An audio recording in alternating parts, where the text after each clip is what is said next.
the Bastard Sermon.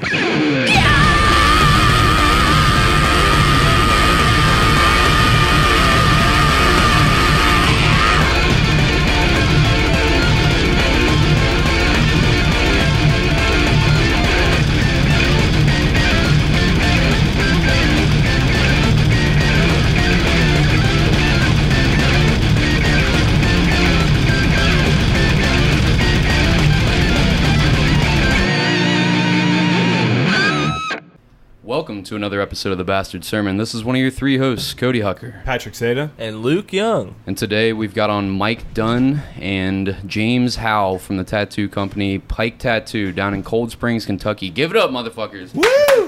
Woo! Do we clap for ourselves? Yeah, I'm clapping for you. Hey, really quickly, before we get into our videos and shit, Mike, can you talk so they know what you sound like? Hey, this is me. I'm Mike. Wonderful. And James, can you talk for us? Yeah, this is Jimmy Howe. Wonderful. Sorry, Jimmy Howe, not James No, Howe. Either way, man, I've been called none of them's going to be wrong. You fucked it up, Coach. Good job. No. Fucking up intros. It's only been 33 episodes. He looks mad already. I haven't got enough practice in. All right, we have a crazy thing pulled up that we've got this video page where we post like all the videos of the week that we're gonna play on the podcast, and I try not to watch them so I can get an honest reaction like with the guests and shit. But I watched this one, and I was like, let's just watch it. I just want to get right into it. So to set it up for our audio listeners, there's this dude that's filming another guy, and he's like doing something with his hands on this table, and it looks like McDonald's or something. McDonald's, Starbucks, some fucking restaurant. Let's just click it. All right, so he's got this little like this cup from a lid, like clear cup. He's got white powder in it. Pulls a straw out, fat old fucking like milkshake straw. Sticks in his nose, and right in public in front of this dude just starts snorting a fat old rail of some cocaine. Oh my god. I mean, what do you do? Well, let me ask you this. Let's say you're in line waiting for the food, and then you see this happen next to you. Like let's say you already ordered the food. Are you just gonna take your food and leave, or do you just leave at that point? I think it really depends on the restaurant you're at. If it's just like some crappy food, I might just go somewhere else. Like, let's say if it was like Chipotle, I'm sticking around. Outback to go, maybe. Yeah. I'm guessing somebody else is going to eat his milk because that cat ain't going to be hungry here in about 5 minutes. You know what I mean? He's going to be thirsty as fuck, but I'm going to say he's not going to be hungry. or if it's Steak and Shake, it's 4 a.m. I'm a little drunk. I'm like, hey, that's some good shit, man. Let me give that a little taste. Have you guys ever seen any like fucking wacky shit at like restaurants like this in the middle of the night? I'm sure you guys have seen some shit. Oh yeah. I mean, I've frequented the I've been down to the Anchor Grill a couple times. Down in Anchor OTR. No, the Anchor Grill. It's down in Mainstrasse. It's just this hole in the wall. Greasy spoon. Their motto is "We made doughs but never close." They just have amazing food and they're open anytime. And I've literally been there any time of the day. I've been there for breakfast, lunch, dinner. What hours 3 in the morning. What hours of the day does this guy show up and start doing coke off the table right in front of you? That dude's probably there all day. Yeah? Yeah, because it's a sketchy place down there, but it's great food. So, What if you saw like the cook in the back just doing lines and started making your food? I would expect my food to be out pronto. Yeah. It's been a long night. You're hungry. Yeah. You see the cook do cocaine. Yeah. I guess I'll keep it. I work in a kitchen, so it's not unheard of to somebody's doing something sketchy in the back and fucking comes back out all fucked up and starts. Man, I've got a great story. Yes, dude, let's go. Yes, man. It was I was probably 16 years old, and lived in a trailer court. My buddy, he worked at this fast food place back in my hometown of Crawfordsville, Indiana. It was called Just Right, little burger joint, really super popular. Man, he ends up getting me this job, but we worked for his fucking sister. and my first day, this place was like badass known for fish sandwiches. So it's my first day, man. They partied, we partied. It was all cool, but work was work, right? Yeah. Except for on the way into work, and that's how we got there. And so we go back there, and she walks me in the back, and she pulls out this 5-gallon bucket. And she's a real short chick, man. She's got like this little polo shirt on, and she's serious as shit. She's like, "Have you ever made tartar sauce?" I'm like, no, what a weird question. I haven't. So she goes over, man, and she grabs, I'll try to remember how it went. It was like 2 1-gallon tubs of salad dressing, a gallon of fucking pickle relish, and another gallon of milk, right? Yeah. So if the camera was on, this is going to really establish it. But anyways, shows she starts off with the 1 gallon of salad dressing. She takes the lid off. It comes out. She takes her fucking hand, which she did not wash, and runs it inside there, turns it upside down, and it's just dripping down her elbow and dropping into the bucket. And she puts that one down, and she does another one, and immediately I'm thinking, how many fucking fish sandwiches have I fucking ate here? You know what I mean? Because she's got like these hairy little fucking arms. You know what I mean? I'm not even looking at the recipe no more. I'm thinking, fuck, man, I know my mom loves these sandwiches and shit. So she does the same thing with the next gallon, man. She fucking runs her hand in there and does it out and puts in the relish, and she puts in the milk, and I'm looking for the big fucking spoon, and it's her hand, man, and she doesn't even roll her sleeve up. She just runs her hand down in that pot. Dude, I'm not lying. Runs her hand down in this fucking bucket. She's just mixing it up, and it come like just within a half inch of touching her fucking shirt.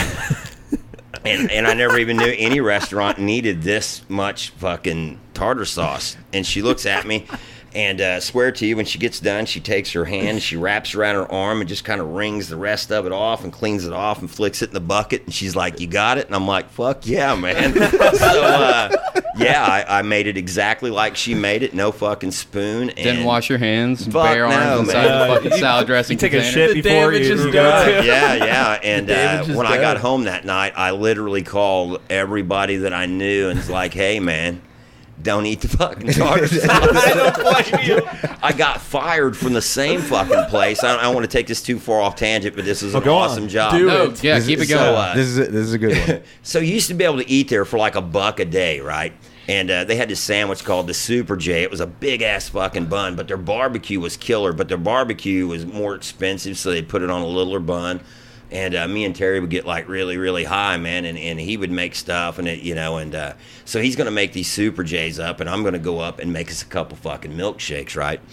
And so, anyways, I make these milkshakes up, and I'm like, all right, here we go. I'm gonna fuck with my buddy. Well, they had like the pickles and the lettuce and all that shit right there, and like back then when you'd make a milkshake, you'd put the shit in like the big metal cup, because it has that razor on it that spins. Well, I didn't want That's to how we still do it where I'm at right now. Yeah. Okay, all right. Well, I skipped that part. I just took and filled like the bottom half of this great big fucking foam cup up with nothing but fucking pickles.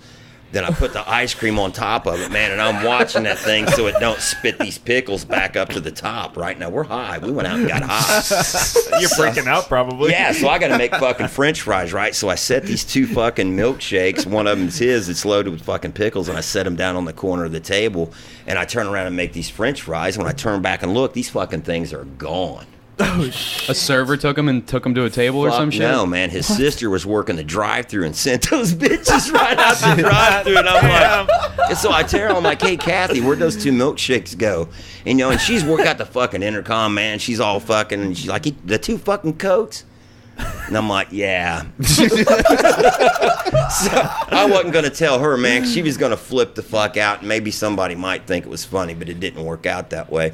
So I walked back around the corner, and I tell Terry, I said, "Man, dude, I fucked up." He's like, "What do you mean, man? Where are the milkshake?" I said, "Your sister just sent them out the fucking drive-thru, thought they were Cokes." He's like, "Well, go make 2 more." And I'm like, "No, man." I said, "I put a bunch of pickles in the bottom of yours." He's like, "Well, why in the fuck would you do that for?" I'm like, "That ain't the fucking point right now. The point is your sister sent them son of a bitches out the drive-thru." So as I'm telling him this dude probably about 50 years old. The guy that got him? Fuck yeah, man. Uh-oh. You could hear him coming through the front door. Now, there's a window down from us, right? So we can't see, like, the back of the cash register and shit. So when you're out there looking through the window, all you see is the big, shiny, walk-in fucking freezer wall, right? And I'm like, "Man, this dude's gonna, what the fuck?" Man, you can hear this. He's got everybody in the whole place's attention. He is fucking livid. And Terry's like, "Man, you're probably gonna get fired." I'm like, "No fucking shit. I just hope I don't get beat up by this old guy." You know what I mean? Because I don't know. Your sister's probably gonna come and get me and tell him who I was. So the manager comes out, man, because this dude is fucking pissed. So we got another boss above him. His name was Marty. He was really cool. So he comes out there, man, and this dude is just chewing his ass. He tries to hand him a stack of these rainy day cards, which are free meals, man. They don't hand them out and he tries to give them, but the dude throws those. And Terry's like, yeah, you're getting fucking fired. Well, we couldn't see the guy. And he takes this fucking milkshake, man, and he throws this motherfucker like a football, and it hits. He throws it right through that window, and it just boom, and it fucking explodes off of it. And I'm like, fuck. And Terry's like, yeah, you're getting fired. Yeah, so, man, this dude, I'll never eat here again, man. Fuck all you guys. And he leaves and stuff. And Marty comes around the corner, man. His face is just beat fucking red. And he looks at me. It was like a Donald Trump moment before Donald Trump knew it.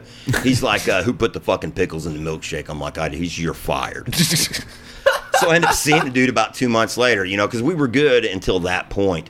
And I seen him at a party, man. We were partying and stuff. And, all of a sudden, he looks over and makes eye contact. I'm like, man, because this dude is like in his 30s. I'm like, I hope I don't have to fight this guy. You know what I mean? Because I kind of fucked him up a little bit. And he took a really bad fucking ass chewing. And, man, he just starts crying, laughing. He's like, dude, man, you don't know how bad I didn't want to fire you, yada. But it was all cool. But anyways, that's my restaurant spill right there. I haven't worked in one since. I've seen so many story. I've seen so many fucking crazy things working in a restaurant. I won't name where I'm working, but we've got these dudes that work there. They're from all different countries. We got Guatemalans and Mexicans and Peruvians and shit. We just hired this new Peruvian dude, and like he comes from this other restaurant that's real close to where I work, and apparently they're on some super dirty practices all the time because he makes this fucking pizza, gets it out the oven, and like the plate that he got it out on was hot, so he dropped it, and the pizza perfectly fell on the floor. And then I look at him like, oh, let's make another one. I go to grab a dough, and I turn around, and this little crippled motherfucker's down here like bending over with his fucked up legs, like trying to get this thing onto a tray so he can put it in the window. And he was like, protein de piso, which means like protein of the floor. He's like, it's okay, a little extra seasoning, buddy. And I was like, no, the fuck it is not. Like we don't do this shit here. Holy shit. I was like, Jesus Christ. And we work with a bunch of morons too. I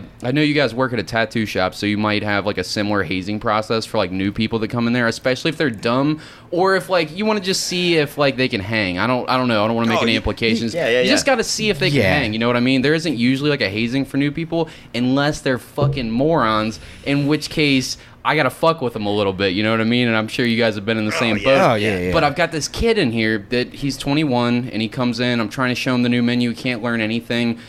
I sat there and trained with our new chef. I learned everything in the day. This motherfucker 2 weeks later is like, I don't even know how to make pizzas yet. And I was like, you're fucked, dude. You're an idiot. And like he walks around all day, the most gullible dude in the entire world.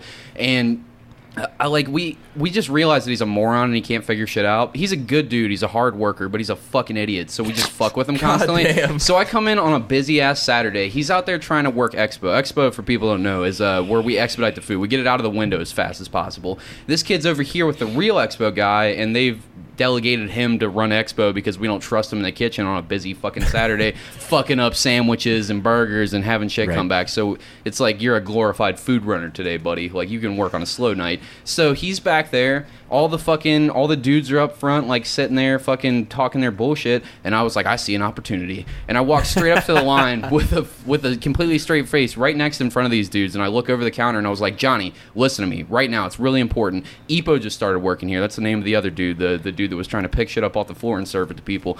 I was like, Epo just started working here last week, and I didn't know until today that he's left-handed. He's using these fucking right-handed knives, and he's gonna cut his fingers off. So what I did was I called Dewey's, which is all the fucking way upstairs. Like, you got to go all the way across and upstairs to fucking. It's a mission to get up there and shit. And it's a busy Saturday. There's fuckloads of people. I was like, you got to go over to Dewey's and get the left-handed knives from him. And then one of my other cooks pipes up, and he was like, yeah, buddy, and you also got to get bun stretchers. Bun stretchers up there, too. Go get the bun stretchers. This motherfucker looks at me, and he's like, oh, yeah, all right, I got you, son. And then he fucking walks on off, like, his happy ass all the way up there, comes back down, and we're all, like, laughing, giggling amongst ourselves, thinking, like, this dude knows that he's been on a wild goose chase. Apparently, Dewey's played along when we sent him over there. So this fucking dude comes back, way. and he was like, Dewey said that they don't have bun stretchers stretchers or left-handed knives. And I was like, that's a fucking shame. And I was like, Penguino, do you know where we could get bun stretchers or left-handed knives? And he looks at me without cracking a smile, and he was like, the fish market, which is you have to walk all the way across the fucking like entire mall and all the way across the whole levee, and then get over the fish market all the way in. Their kitchen's buried in their fucking restaurant on a busy Saturday. And I was like, yeah, Johnny, you're gonna have to go down to the fish market and go get some bun stretchers and left-handed knives. We sent this motherfucker to 3 places before he caught on. He was like, y'all some fucking bitches, y'all some motherfucker. I was like, sorry, Johnny, dude, you know these things go. You're just a fucking idiot, dude. And I thought it was just me fucking with him. So I come in the next day, and I get here, and this dude's over here, 442, 443, 444, and he's counting pepperonis. And I was like, it's like, Johnny, what are you doing? What the fuck are you doing? He's like, hold on, you're going to break my concentration. He was like, can you remember 444? And I was like, yeah, I'll remember 444 for you. Just tell me what you're doing. He was like, Carlos told me it's pepperoni inventory day, so he's got me counting the pepperonis. No fucking way. And I'm like holding tears back and laughter, and I'm like, all right, Johnny, well, it is pepperoni inventory day, so keep up the good work, bud. And then I run to the back and like hug Carlos and laugh my balls off with him real quick. I've seen so much fucking crazy shit working in food, so I've seen all the grossest shit, blah, blah, blah. All right, that's my tangent about food. He didn't come back saying those stupid motherfuckers didn't know what left-handed knives and bone stretchers even were. I don't even know how they're staying open. He fucked y'all up, came back and had left-handed knives and bone stretchers. You guys didn't even know what they were. What would you do if he did? If he came back with some bun stretchers, Right. like, Well, all right.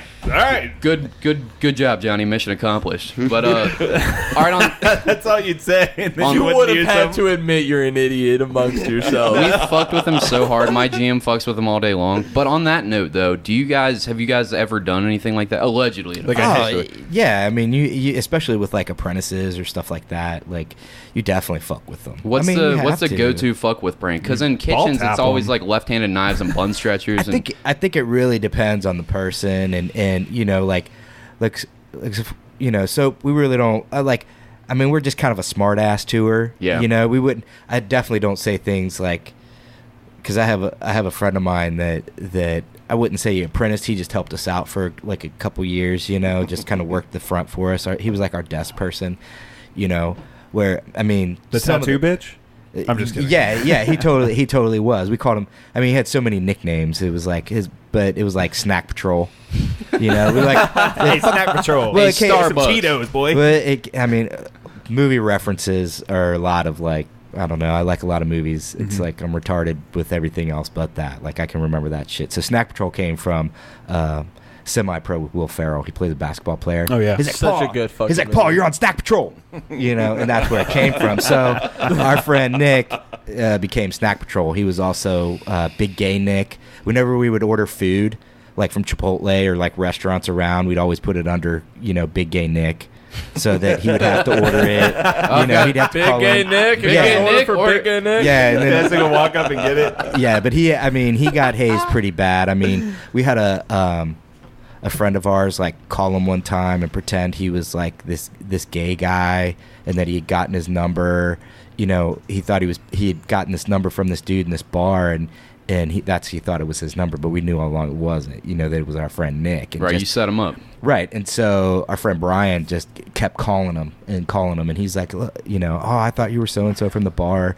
And Nick's such a nice guy, and he's so gullible. He's just like, "Oh yeah, it's cool, you know, like, you know." And he's like, "It's cool. My sister's gay, you know." And like he kind of, and so I mean, this goes on and on and on, and so then finally Brian's like, "Well, you know, I know you're not gay, but you know, have you, like starts hitting on him, you know?"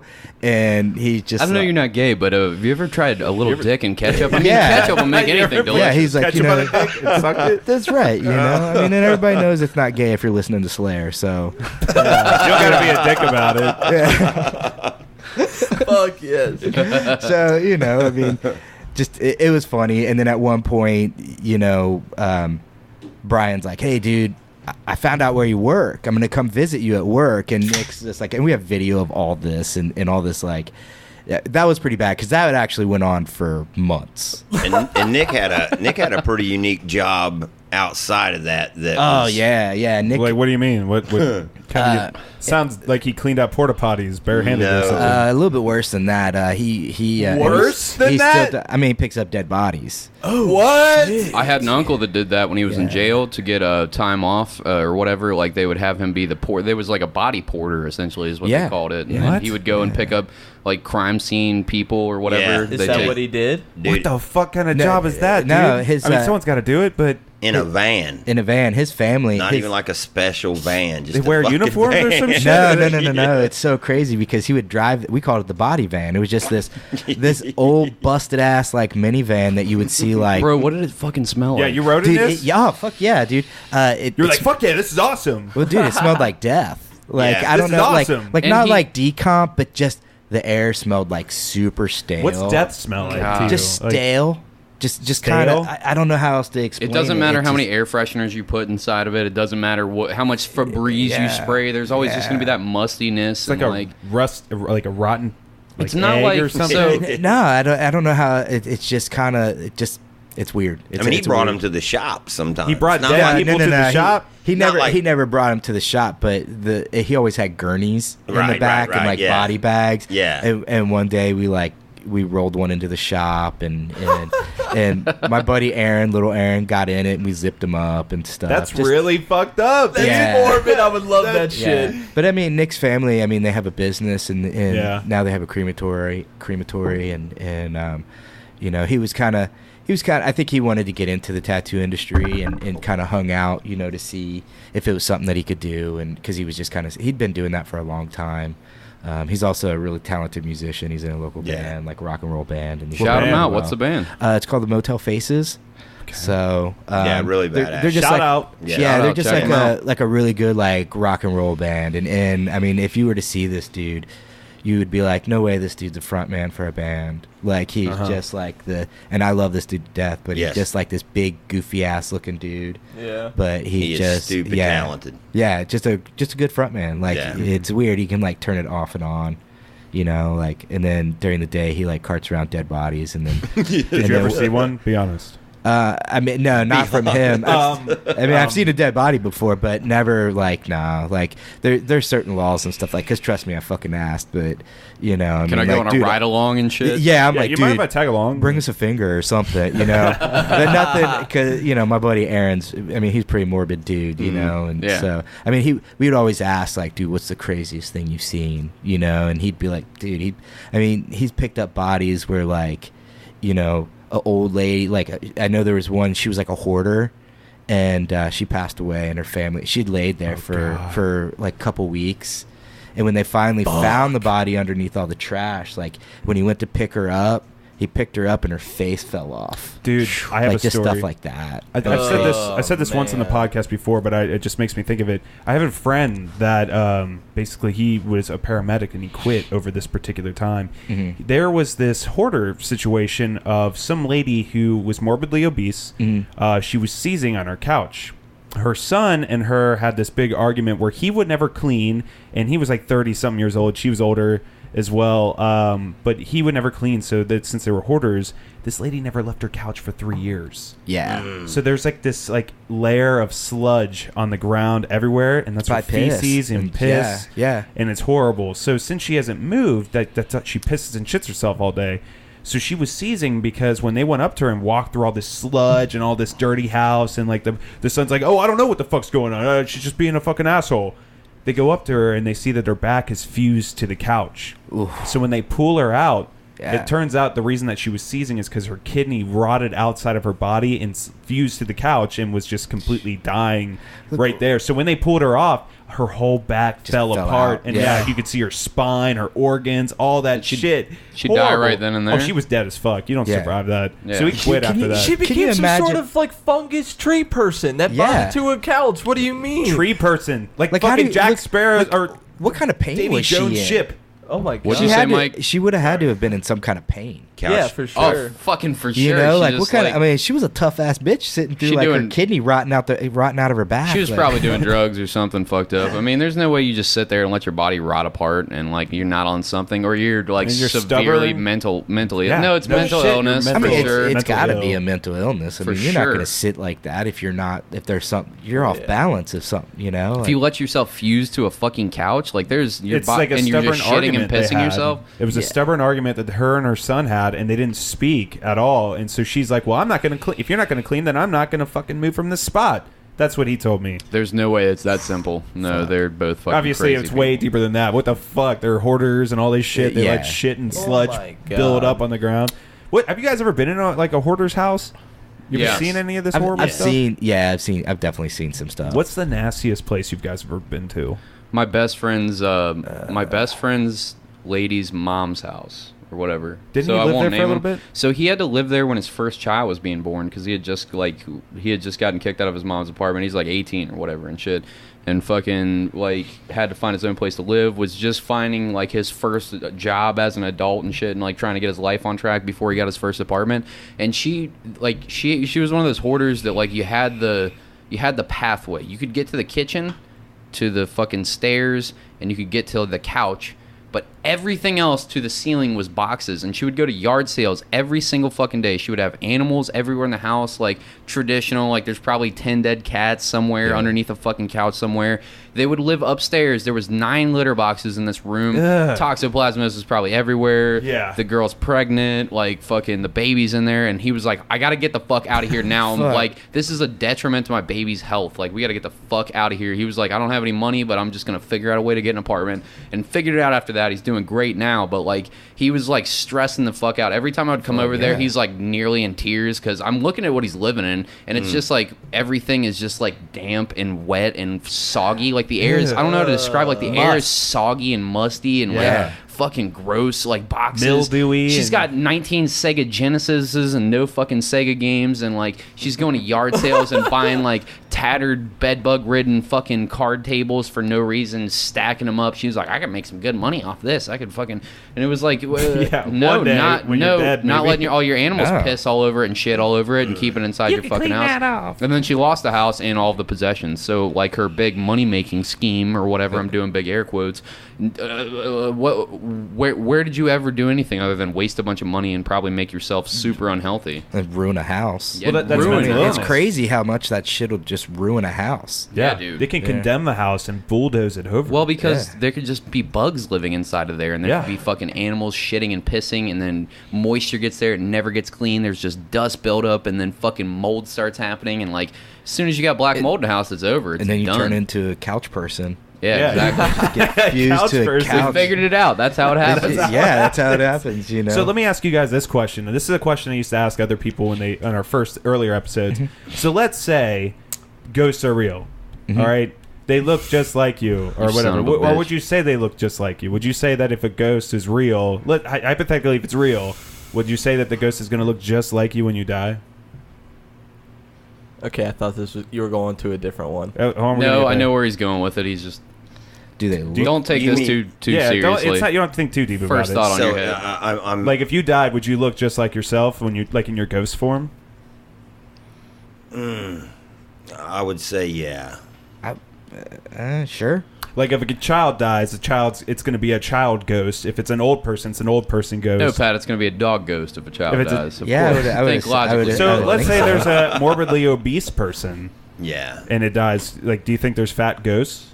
Right. Yeah. And if there is fat ghosts, let's say the hoarder's house is haunted. Do you think that fat ghost is restricted to the path and can't fit through, or do you That think would they phase through the garbage? Literally negate all of the points of being a fucking ghost. But Yeah. I mean, think of that. Yeah, I mean, they what's just the sit in the advantage? garbage all day, like until like someone gets Like home. they're like, oh, trapped in their own like purgatory or Yeah. something. It's just the couch infused That lady. should- and that she's would be just a like, nice- What if the she's like, couch fuck, lady- I wish I could get up and go up these stairs, but I'm dead. I'm fat. I'm half stuck couch. here. I'm half couch. Yeah. Boo! Couch lady probably died and turned into couch potato lady, like in the ghostly form. They're trying to scare you. They're wailing in the basement. Boo! Oh, goddamn. Shit, I'm getting winded. I need my inhaler. No Twinkies in the afterlife. Fuck. Fuck, I need Twizzlers. Goddamn. But what nasty places have you guys been? I just wanted to bring that up. What nasty places have you guys been to? What do you mean? Man, Just I nasty, worked. horrible places. I worked in Seagullville, Texas, one time when I was still pipe fitting, and it was a sewage treatment plant for the city of Dallas. How'd that city smell at all times? Yeah, man, you would look up, and so they had one part of the plant that would come in and extract all of the water out of the poop. Then they had an old lake that they had drained, so they would take the shit and mix it with sand and fill the whole lake bed up. The most beautiful tomato plants you've ever seen in your fucking life, because your body doesn't break those down. But man, there would be like fucking hypodermic needles. There would be my God. condoms, man, all kinds of weird damn. shit. And you could smell this fucking place, man, for like 2 miles before you get to it. And the weird part is you could work there for like an 8-hour day, and say by break time, you don't really smell it anymore. But on your way home, when you stop to get a pack of cigarettes and you walk into the gas station, everybody's looking around like somebody said, stick them up, you know. And it takes you a minute to realize that it's fucking you. You know what I mean? That they're smelling, and yeah, that's probably the nastiest place I've ever. Were you ever worried about getting like parasites or anything like Well, that? Yeah, that's a good question. Well, you would have to get shots for like hepatitis and shit like that to make sure that you didn't get it. But yeah, man, it was crazy. Wow. But the weird part is the dude that designed the place. So they would turn around and filter all this water that they extracted out of the shit, and they would dump it back into the Trinity River, which is a pretty good sized river that runs through Dallas there. And the dude that designed this, I believe it was like a German guy or something like that, and they done a commercial promo or whatever to where this dude took, and when it come out of their filtration system, poured it in a glass and fucking drank it. You know what I mean? Ew. Showing He was selling it. that's how pure the water was. Yeah, Now, Bill Gates is doing similar shit right now with like over in Africa, trying to do his philanthropic stuff where he's like taking and there's these other straws that you can use, but Life you can straws? process like literal shit water, septic water, stuff that has bacteria. They test it beforehand. They're like, look, this has like diseases in it that will kill you, and they put it through this machine and it spits out clean, cold drinking water that you could wash your clothes, or you could fucking drink it, or you could shower in it, and it's 100% fine. They show these videos of them drinking it and stuff like that, and it's recycled shit water. I mean, it sounds gross, there's something- but seriously, Shit it's water? the only way that we're gonna ever fix the things that are wrong right Oh, now. yeah, Like we for need sure. to. People Right. might think it's fucking gross, but what other options do a lot of these people have in these other fucking countries and True. shit like that, where they'll walk fucking 10 miles just to get dirty water to go Right. wash their clothes in, feed their babies, wash their babies, and fucking feed their kids and themselves with. Like, that's their only choice. Like, I think that they're going to be pretty happy about crystal clear recycled shit water. You know what I mean? For sure. Yeah. I think, but for some of us, though, it's a psychological thing. Definitely. You It know? definitely I mean, is. you tell me that I'm getting ready to drink some shit water. I don't care how clean it is. Psychologically, I'm like, fuck. But I hope the filter's clean. that The fucks filter you- works on this thing, right? Would if you that try it fucks for you up, free? Huh? If someone offered you a life straw and like, hey, this is my shit water, and like, here, test this, try this out for me. Man, I don't know. I have the option of getting clean water. You know, Like, if I'll I give was you- in a I'll give you dire 10 situation bucks. like that, I'll give you probably 10 not for bucks. 10 bucks. No. Would you ever have a moose morsel? I'm not even sure what a moose morsel is. Well, let's find out. All right, so there's the video starts, and it's just like an aerial view of this little field. There's a bunch of flowers, and I see a little tiny like There's turds. like turd Looks nuggets. like, yeah, little turd nuggets. All right, that's where it starts. So And it's he a close zooms up, right on in. and these big chicken tender size moose nuggets. Chicken They look nuggets. like Easter eggs. Chicken nuggets. sized. Chicken nuggets. The volume's off. Hold on. Hike to a beautiful scenery like this, finding a moose morsel snack is perfect. Okay, so this dude, I'm not gonna imply that he's gay, but I'm gonna imply that he's gay. Is in front of a field of ice and like a very beautiful looking Yeah, like the Alaskan background's wilderness, great. and Yeah. he's holding up what he calls a moose morsel, which is a pile of moose shit, and he's launching it into his gullet. Let's see what happens. Oh my god, he's chewing it, and he's making the face that you make when you eat moose shit. Ew, I can taste it, kinda. It's getting stuck in his teeth. Like, you can't floss that out, my dude. It's pretty dry. It's very dry. Moose morsels are dry. It looks like he's just Well, they eat grass all gagging day. up like real dry brownie remnants. Good God. So, how much? What's it gonna take for you guys? Hold on, wait. He doesn't throw up though. He just spits it out of his mouth. Like, that's what's perplexing me. How do you not insta puke? Yeah. Maybe you puked prior. You Like, should I get a know I'm round gonna of puke. applause for not puking. Yeah. I guess, or like maybe we should throw him into that Arctic bath behind him and like help out the human race so that he doesn't fucking contaminate the rest of the race with his shit-eating children genes. Good God. So, moose morsel. What you gonna do for a moose morsel? Like, what are we putting like a figure on It's it? like a Klondike bar. money, Like a- money I was wise? just about Yeah, to- it's like a Klondike bar. No, how far would you go to eat a moose morsel?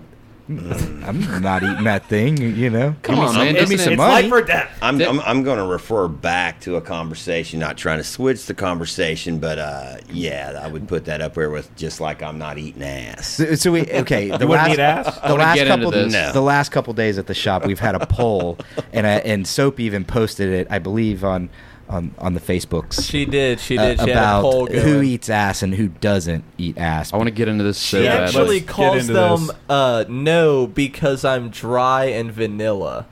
Yeah. Was the no option, I think, on the poll. Was it? Okay. Come to All find right. out, I was the dry vanilla guy in the whole fucking shop. But you all eat ass? Me too, dude. I don't eat ass No. either. Like You wanna be honest? 0%. I don't know why that's Me the new neither. fucking trend. I Go don't ahead. know why a sewage pipe is next to a playground. Right. 100%. That makes sense. There That you is go. easily the greatest wording for it I've ever heard. Why would you put your tongue where you shit? I mean, it's just whatever. I've heard enough horror You don't stories shit from where you people eat. doing anal where people shit themselves and don't ruin even- the sheets that people have to clean up. What I don't that's in even- your mouth, dude? I don't even Yeah. I don't even like putting it in an asshole. Like even my dick. Like I just like What if they fart? All There's right, boys. All right, boys. Let's a quit shitting on centimeter it. away. There is a great place that you can put your penis. Amazing. It's self lubricating. It's It's the happy to playground. see you. It's wonderful for her. It's wonderful for you. The other place is a dry, barren shit wasteland where just corn and fucking undigested seeds and fucking parasites and pinworms come out of. And then on top of that, I don't like putting my dick in there, but what, now I'm going to put my mouth in there? I don't care how many times you shower it off. You're not going to wash away 350,000 shits all the way up until your fucking 20s or 30s or 40s. You just aren't. It's caked in there. It's built. If you ever took one of those fucking, you know, those tubs that you put food in and you take it to work? Have you ever Tupperware, you you Tupperwares maniac. and it's still dirty after you put it through 9 dishwashers and you scrub it with steel wool? That's your asshole, man. It's perma shit caked. And you're Yeah. going to put your tongue on that? The fuck are you doing? All right, You relax. fucking We'll relax, maniacs. bud. Let's hear it from the other All side. right, Yeah, Mike, yeah. go What's ahead. your argument? Go ahead and defend it. Go Yes. ahead. I want to hear your defense, Yeah. man. I wish I had something that was like really like profound, but it's just I don't know. I like So you've done it. I like options. Somebody expects, you know. You I get can caught in the Shit. mood I mean, or there's something. sometimes you know, sometimes you want a blowjob, sometimes you want A rim job. a rim job. Yeah, I Sometimes you want a know Sharpie what? marker in your I don't ass. know. Have you ever had your ass eaten? Have you? Yeah, that's So why I how- eat ass. It let feels me- fucking amazing. Is it okay if I ask, like, how did that happen? Like, were you just like, you know, I want to. What are the events that led up to your first ass Yeah. eating? Well, Yeah, I was at I a want to bar. know your thought It was process. 4 a.m. Jesus. She was already looking the balls. Yeah. I was like, well, I mean, you know, I don't got to fart. You know. you get bored. You know, shit happens. You want to try something different, and I you get know. that. I get But how that. did it get brought up? Were you like, hey, honey, you want to lick my fart box? Nah, it's kind of an unspoken thing. I feel like okay. that's I how you gotcha. know you have a really good It just connection. happens. When you just know. Like You just make eye just get contact, into it? and You just- she yeah. looks at you and she's like, I'm probably gonna eat that ass tonight. Jimmy, Yeah, you're for married, sure. right? Yes, very Yeah, much so. 30th anniversary is coming up. Coming up in January. Let's say yes. she's like, all right, honey, we've been together for 30 years. Mind if I lick that ass? No. That's not really 30 years, Jimmy. Right. Nah, that's not really my style. What if right she was? there What at if it's? all. What if you're not the receiver, but the I giver? couldn't look her in the eye, to be honest, John. I think I would You're lose looking a at the lot brown of, eyes. Yeah. Bro, I would definitely accept an ass eating before I would give an ass eating. Like, I would for sure be like, all right, you can tongue punch my fart box, but I don't know if I'm gonna like go up in there because it's just so gross to me. I don't but know, dude. like, if you just if you're a freak and you just I know really it- want to eat my ass, I mean, I'm not gonna stop you, but I'm gonna warn you. Like, that's, Yeah, you I talk ate about it every Taco week Bell how today. horrifying your shits are. I just Any want to woman go that's on brave record. enough to go down there is Yeah. a fucking should be knighted Yes. by the Queen of England. Anyone willing to go near that toxic waste. Purple Heart. Yeah, then Fuck. you turn around and what's going to lead to when you get bored of licking somebody's ass? You know what I mean? Where do you go from there? Killing hookers. Right. Left turn. What happens when that gets fucking boring? Y'all ever I heard think of, that's when Yeah. it starts to You step stump up, fuck. you know, like, all right, now I'm tying you to a chair for 8 hours or Yeah. something. Yeah, Let's Yeah. say. there's weird shit like that. Yeah. Okay, Jimmy, let me ask you this. Let's say your wife lost a leg, and she's like, "Hey, Wow. Okay. you mind if I stick my stump in your asshole?" No, I think that would be what they called yesterday.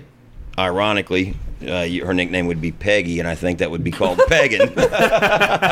Yeah, he found out what pegging was yesterday. Yeah, I got schooled quite a bit yesterday on all this stuff. That's when I realized I was an old guy. Well, Was and, soap berating you? I've already, oh, very much Can, so. can yeah, we show yeah. you something awful that we Oh, only show man. every now and then? I've already nowadays? seen it. Oh. Have you ever seen this before, Jimmy? No, I have not. Okay, so this is why Pat's asking this question, and Luke, you hate this every time I we bring really it up. do. The last We time. haven't played this in like 5 episodes though, so like it's a quality video, Luke. It's all right, a it's for the classic. new listeners then. Yeah, that's it. That's it. They'll only hear the music. Wow. And we'll describe it. Try not to come.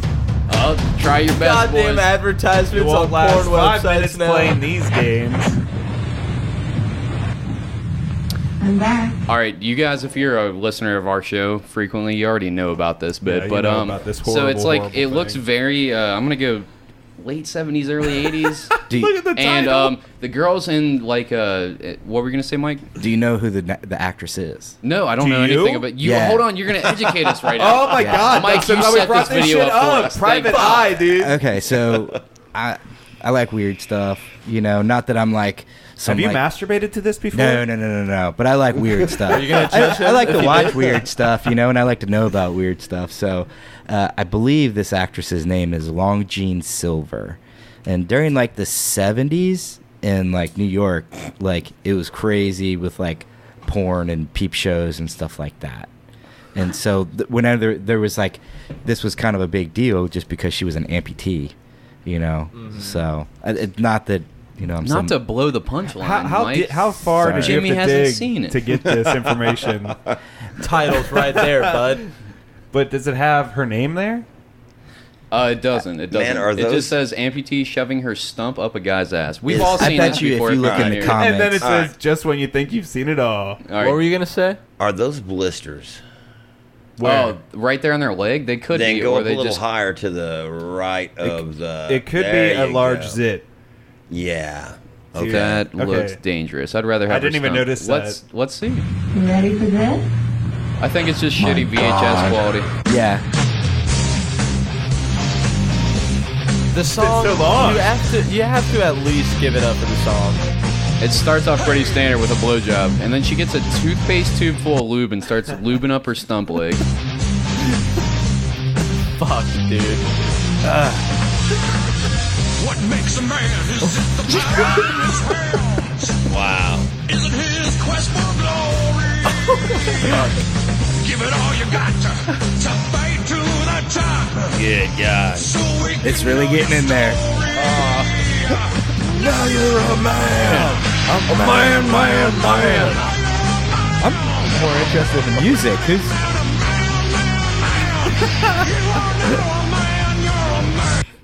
Jimmy, what Jimmy, was your, what do you think about this video? in your professional opinion? Man, I'm not gonna lie. I could have lived the rest of my life without knowing that ever even happened. I think I may have said the exact same thing my first time seeing it too. You know, someone out there has a very specific fetish out there, and this is the only video this dude can jack off to. So now That's this is fine. something you guys need to think about, especially doing podcasts. You know what I mean? They had to do so much porn to get that fucking bored That you know what I mean? That's way you past guys ass are licking. Yeah, I mean, ass licking is where it starts. just don't get yourself to that spot. You know what I mean? When podcasting gets that far down the road, you know what I mean? You set yourself limits is what I would say. We got seen you, bud. some horrible things on this podcast. First ass licking, then amputee porn, then Ted Bundy. All right, I see. I see the progression. Right. That's just like how eating ass. Just it just sends you down that road. So I what think. happens seed. since like you're on the ass eating side? Jesus. So what happens if she farts? She's gonna let me know if that's coming It out. might slip out. Hopefully. Well, Yeah. what do you? I mean, so if let's say it was she an does. accident, I mean, I can't. What be if you're mad just at pulling her. them cheeks apart, and the next thing you know, she's just pretty loose? I mean, she's just letting all the muscles go, and she lets out one of those slider farts, one of those. Like it just seems like a fresh breath of air in your face, and she feel like knows my what she did. It's job is warm in your done. mouth. It's like when you start up a You're like, I'm blowtorch. done at this point. Yeah. I am not an ass eater. No. But I will back up that fart at that point shouldn't be a big deal. I mean, if you have a big deal with farts, then you probably have a weird problem with queefs. you get pink and eye, you should or- probably Yeah. get the fuck over that real quick if you're going to continue having sex. Or you real quick on your feet and try to do your best fanless Darth Vader.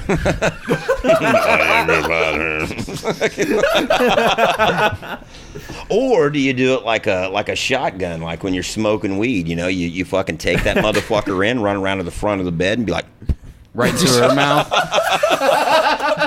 back at you, baby. God damn it. So you're yes. saying, let's say you fart directly into another person's asshole. Oh Do you my think it's God. possible for the fart to make its way out of their mouth, or would it just be a secondhand fart? Ooh.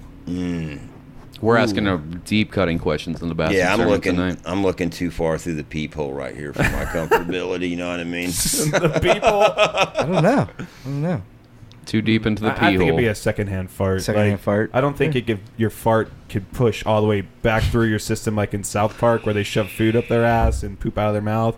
I don't think that's possible. I think what's going to happen is you're going to fart in someone's ass, and then they're going to re-fart your fart out. Probably, most likely. Segue. Holy shit, Patrick. Fuck. All right. We've gone deep enough on the ass licking. What's the next video we got pulled up? It says car skidding on mosquitoes in Russia. Yeah, That this is some sounds shit. fucking terrible. This sounds crazy. All right, let's see what's going on. Do we need a volume Yep. for this, Pat? This is my I don't nightmare.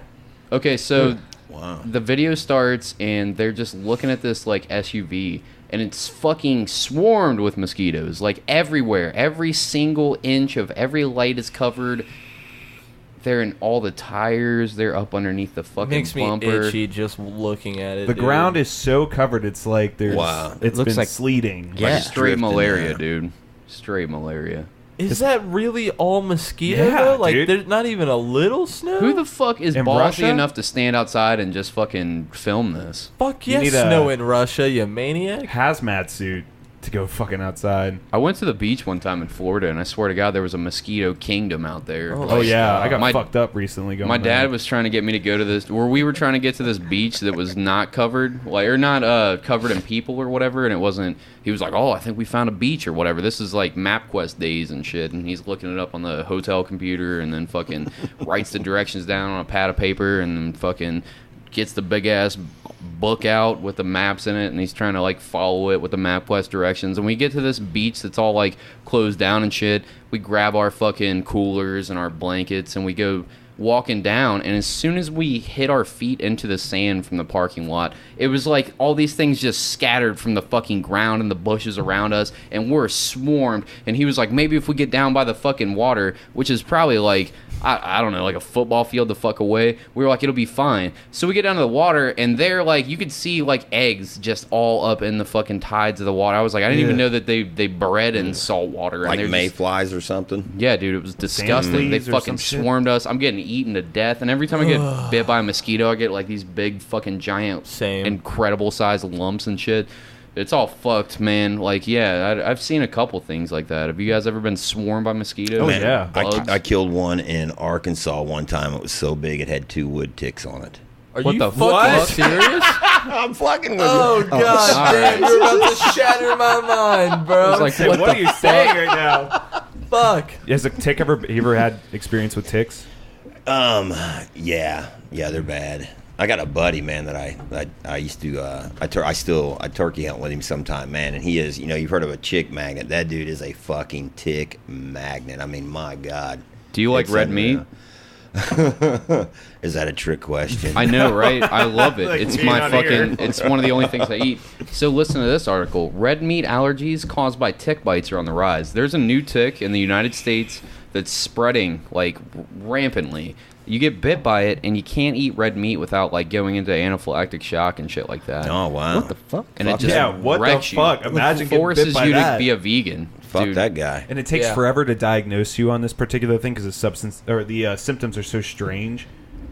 But yeah, that's nuts. That's fucking terrible. That's easily my worst nightmare. God, it makes me never want to go hiking again. You ever had to pick a tick off a dog's ass?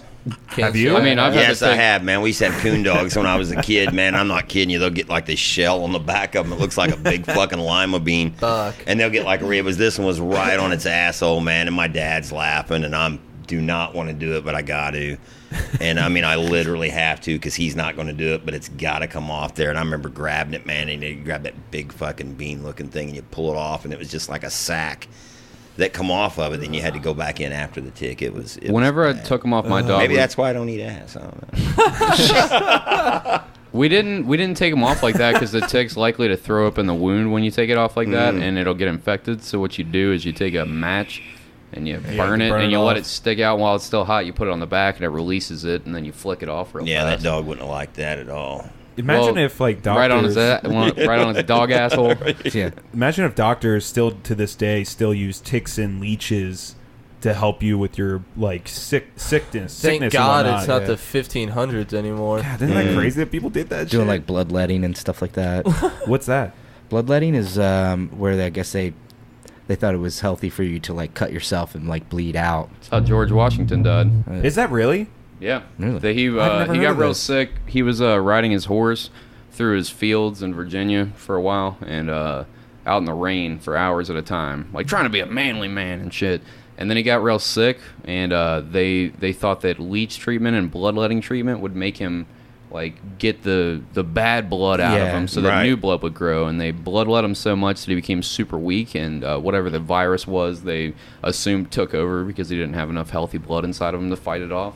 So that's how one of our first presidents died. Hey, that Holy dude shit. was manly man for the record. So this isn't something. This is still like a quote unquote holistic therapy session that you can get. You can actually get leech treatment still to this day, and it's probably the dumbest fucking thing that I've ever seen in my entire Yeah, life. I'm you not let these doing that, things. dude. Nope. Apparently, Not you doing can't feel leeches when they attach themselves. Yeah, to you their because saliva has like a numbing agent in it. Yeah. it's like a local anesthetic. So Yeah. when it bites into you, you don't feel it. That's Same why, with bats.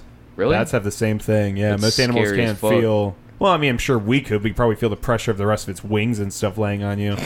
You know. Fucking bad. Bats are fucking nuts. Bats are Yeah. how most people get rabies. That's where people don't often get rabies, especially not in the United States. But of the 2 or 3 cases per year, it's always by bats. Like, it's never by raccoons or dogs or cats. It's always by bats in the house. And sometimes the bats will bite people in the middle of the night, and they won't even fucking wake up. I was reading Right. some CDC statistic on it. Like, kids will get bit, and rabies is incurable. If you don't get treatment for it, there's only been 1 case ever where somebody survived, and she is super fucked. Had to relearn how to breathe, talk on her own, From fucking what? walk. Rabies. From rabies. Rabies What? kills you 100% of the time. Yeah, You get a Rabies- vaccine though. She had There's to learn how to vaccine. You can breathe. get Yeah, there's a super. There's vaccines for it, dude. No, yeah, so Michael here's the Scott thing. had a big fundraiser for that. Here's- Michael Scott. Yeah. Yeah, the bat rabies run where he ate all the pasta and tried to fucking run a marathon. And That was- Andy's nipples are chafing; they're bleeding through his shirt. One of the best fucking episodes. Oh my god, yeah, that's such a good one. Or the fucking love CPR. that It's show. the carbo load. I don't need anything to drink. Yeah, that show's fucking great. But I don't think I would ever put a fucking leech on me. No. Nah. Why not? Look how fun it looks. No, Look, you it just looks reach in, grab yourself a little leech, let it dry off, and then let that motherfucker sucker on your stomach. Why Could you not? imagine just diving into some local lake and then hopping out and you're just swarmed? Dude, they're in Ohio. Yeah, I know. Leeches are in Ohio. Oh, yeah. Oh, I know. Is there quicksand in Ohio? Probably the fuck not. I'm thinking about like. Quicksand is not as much of a dire threat as you I'm once sure. thought it was as a kid. I I know. Wasn't there an article released about that recently? Or I was something? just watching Indiana Jones and shit.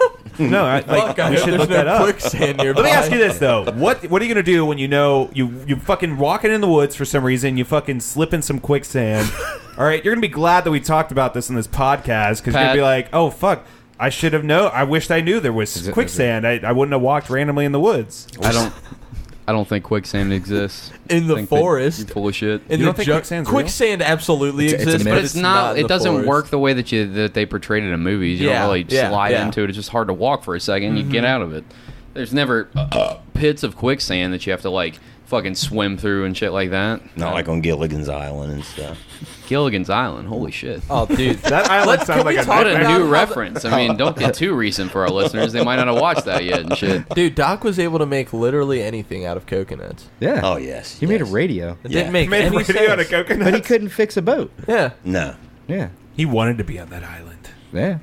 He was a mad scientist. He was Let's he be was the real. smartest guy on the island. Yeah. Yeah. Why would he? How would he build a fucking radio out of coconuts? I don't. Science. That's such a stupid fucking plot hole. Thomas Dolby. Let's go to another one of these videos.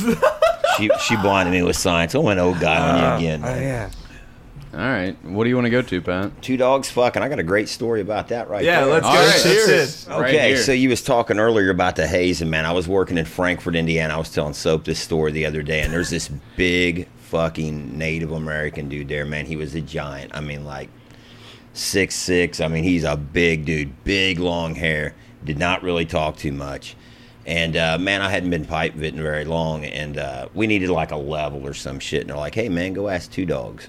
And I'm like, all right. And I'm like, and I want to be cool with the guy, you know what I mean? I want to get to know him, you know, because there was a few people that he was cool with, and they seemed to really like him a lot. And I want to meet the dude. And I'm like, hey, Two Dogs, man, you got a level. And, boy, he really fucking, the big stink eye, man, he's like, do not ever call me that again. And I'm like, all right, man. So I didn't even ask for the level. I just turned around and walked away because this dude could literally just fucking peel you apart with his hands. And I go back over and they're like, did he give you the level? I said, no. I said, he told me never to call him fucking Two Dogs again. And they're like, you fucking called him Two Dogs? I'm like, that's the fuck you called him? So yeah. They're like, holy shit. And I'm like, why? They go, that ain't his fucking name. I said, well, why the fuck you call him Two Dogs? Well, it has to go with a joke that this young Indian brave comes out of he asks the big chief, you know, where do we get our names from? And the chief tells him, you know, he says, when your parents come out from consummating their love, he says, the father will step out of the teepee, and the first thing that he sees is what he will name his child, like your mother, Falling Star, or your father, Rising Moon. He says, why do you ask? Two dogs fucking. So yeah, that's kind of where that come from, and it went really, really bad, and obviously he knew the joke. Fuck. Did you ever like tell him like, hey man, I didn't? No. We left that alone. I figured we done enough damage. You know what I mean? My hand said I wasn't going back down that road. Oh shit, that's great. God I want to get into damn. more tattoo stuff and all that, and your guys' like actual tattoo stuff. Now that we're through all the goofiness, but we're at about our halfway point. Do you mind if we take a quick break and come back in on all of it? That's cool. Not All right. at all. All right, we're back. Fuckers. Hey fuckers, we're back. Luke had some shit he wanted to get into. All right, so let's finally start talking about the tattoo business. We can actually talk about how you guys got onto the show. I was getting worked on by Soap at the shop. Mm-hmm. She was working on my thigh, and Jimmy, you had just came into the store, and you were the first person there to come through besides Soap. And right away, I had whispered to her, you know, really, I'd like to get your boss on the podcast, because I was convincing her to come on to the show. Hold on, Luke. Why didn't you just fucking ask him? Like, hey man, I do a podcast. You want to do it? Because he was working on someone, and I don't know. I was nervous. You think he was gonna spit on you or something? Yes. That's exactly what outta He here. looked like a spitter the moment I saw him. He's That- like, fuck but, your podcast. but as What are you soon guys as, gonna do? Talk about amputee porn? I'm not in. Fuck you, Luke. Bunch of bitches. Little ginger fuck. as soon as I whispered that to Soap, though, she right away went and said, "Hey Jimmy, you want to do a podcast with Luke?" He was, sure. What do I gotta do? It's pretty easy. And then Mike came in right behind him. Yeah. And then we talked about podcasting, and he had an idea for one, and then I talked to him about coming on. Well, you have an idea for like your own podcast, Mike? Yeah, I'd been kind of talking about it. Is there anything that you want to talk about on the internet right now, or just like an idea that you're saving for later? I just have an idea. Just it kind of revolves around like the tattoo industry, and just it sounds a lot like kind of what you guys do. You know, I mean, you guys just kind of find interesting people. You know, I mean, that's one of the great things about what we do. I mean, literally, interesting people come to us almost every day. Oh yeah, I'm sure. Definitely one of the main things that I enjoy right now with my career. Yeah, man, is finding interesting people and you get to sit down with them for hours at a time and hear their life stories and fucking all these crazy stories. People and tell you the craziest shit, and that's kind of the whole gist behind what I wanted to do. Give them a mic while you're tattooing them. I mean, and that's I think that's a cool idea. That'd be a great idea. And honestly, I've talked to a couple people about it, and we're just trying to find the most like organic way to do it. And I think that's kind of the idea that we've come up with, is actually if there's a way we can record while we're actually tattooing. I can tell you right now, get you one of these recorders that I've got. You can buy a cheaper version of it and buy you some mics. You could set it up in your studio. This thing's portable. It runs on batteries. You can plug it in. If you don't got batteries, I mean, you just do it right there in the shop, man. That'd be fucking awesome. And that's kind of what we talked about. That is that you want that how I was talking earlier off air, I think, about working in a street shop. You know, you have this camaraderie there that's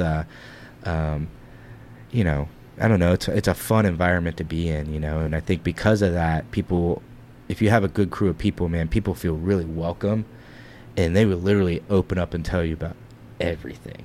Yeah, man. I've heard some just crazy stuff over the years, people have told me. That makes a lot of sense, because we try to set that environment up here, like have drinks, like if you want to smoke pot, if that's your thing, smoke pot. If you don't, fine. Whatever you want to do that makes you comfortable, so that we can sit here and start talking our crazy shit. And like you said, if you have a good like base of like people that you're working with already that make it feel like a warm environment where somebody could just open up, you have the perfect environment for like a great podcast to start up and shit like that. I mean, it's definitely, I've never heard of anything like that where you're talking about shit with clients in the shop. I mean, that'd be a fucking awesome thing. Let us know when you start that up. We'd love to plug it on some future episodes. Absolutely. And stuff, man. Yeah, that'd be awesome. That'd be really cool.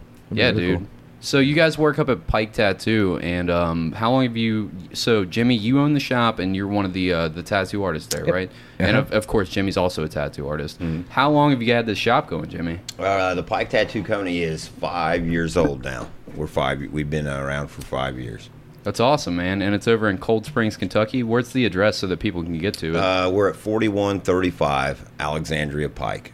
And in Cold Spring. Do you guys have a social media presence where they can follow you or anything like that? Yeah, we've got Instagram accounts, and we mostly work off of Facebook and stuff just because it's so interactive. People can share and post and stuff like that. If you Google search the Pike Tattoo, would you think that the social medias would probably come up? It does. It does. Yeah. Let me ask you this: when you go into wanting to own it, because you were a tattoo artist before you owned the shop, what made you want to go and actually take the leap to get the shop? What made you want to put that kind of commitment into something? Well, man, I was when I first started tattooing, I was down in Pendleton County, Kentucky, and I done my apprenticeship up in Monroe, Ohio, and that's a really, really long ass drive. Fuck yeah, it is from where you're at. Then that's when I started working with Mike and Aaron. After that, I ended up going over to Mason, Ohio, and I was tattooing up there. And I could get people in on the weekends, you know what I mean? But during the weekdays, it was really tough. Nobody wants to fight 71. Most of the people that I knew were on the Kentucky side of the river and stuff. And me and Mike was talking one day, and he's like, "Man, we ought to look at maybe opening up a shop down there." So I did, man. I started looking around. I found this little hole-in-the-wall place where the rent was really, really cheap. It was the top half of an old house a lady owned that done hairdressing. Yeah. She was a hairstylist, beautician, whatever, down there. And, man, threw it at the wall, and it stuck, and it was time to grow, and went from there. But the question that the ask is why it went to Kentucky. It was, or why it went there.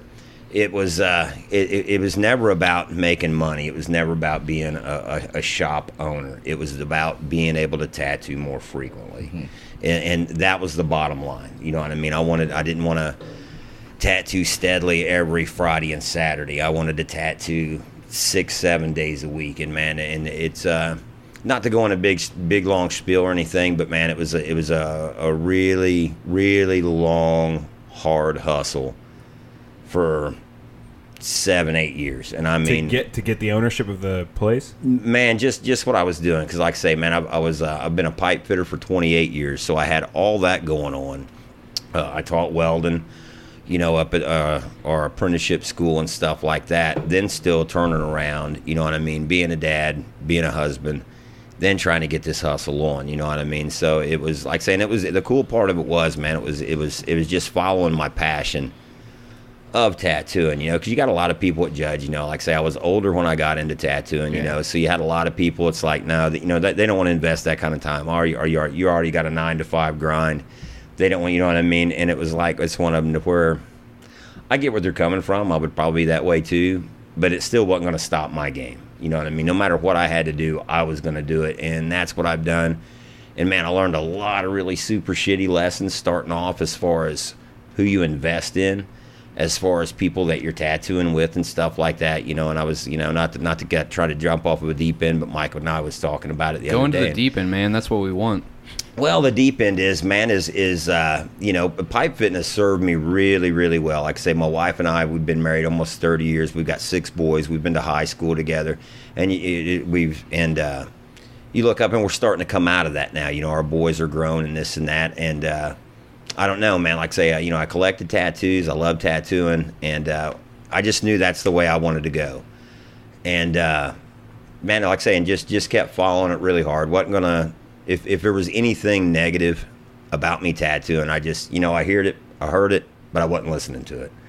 And I just kept, I just kept my hustle on, man, and got around good people and stuff. And, you know, and like where I'm at right now with the shop and who I have in the shop is, man, this is the best I've ever been in my life. And I don't mean monetarily wise, not financially wise. That's, you know what I mean? Yeah, you've got to have that, you know what I mean, to pay your bills and stuff like that. But just who I'm around, you know what I mean? Because it's that's all it's about. That's Where what life you should be are. about. Absolutely. it is, you know, and it's like with tattooing, you know, it's something that you got to, you know, I take very, very seriously, because when you do tattoo people, it's not just, you know, you're putting a tattoo on somebody. It's a sacred art. I feel like there's like a stereotype against like people that do that kind of thing. Well, you know, people that have them. Yeah. But it's like it's permanent art on people's body. It's like beautiful work. Sure, and it means a lot. Oh, absolutely, it does. It does. You know what I mean? And it's not like paper. Mm-hmm. It's not like drawing. It's not like paint. You know what I mean? There's no eraser, so it's very permanent.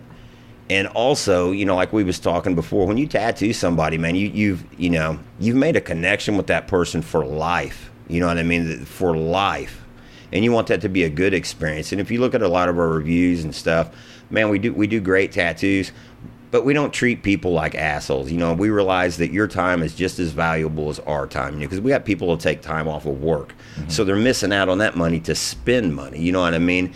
And that says a lot, you know, and we try to make that experience, you know, we listen to where they're going with it, you know what I mean, and things like that. And man, we really, really, really try to go that extra mile every time to make that connection with them, you know, because it's one of them to where, you know, we don't want to do one of your tattoos. We want to do all of your tattoos. If you think tattoos, you already know where you're going. That's kind of what we shoot for that way, as far as the business end of it.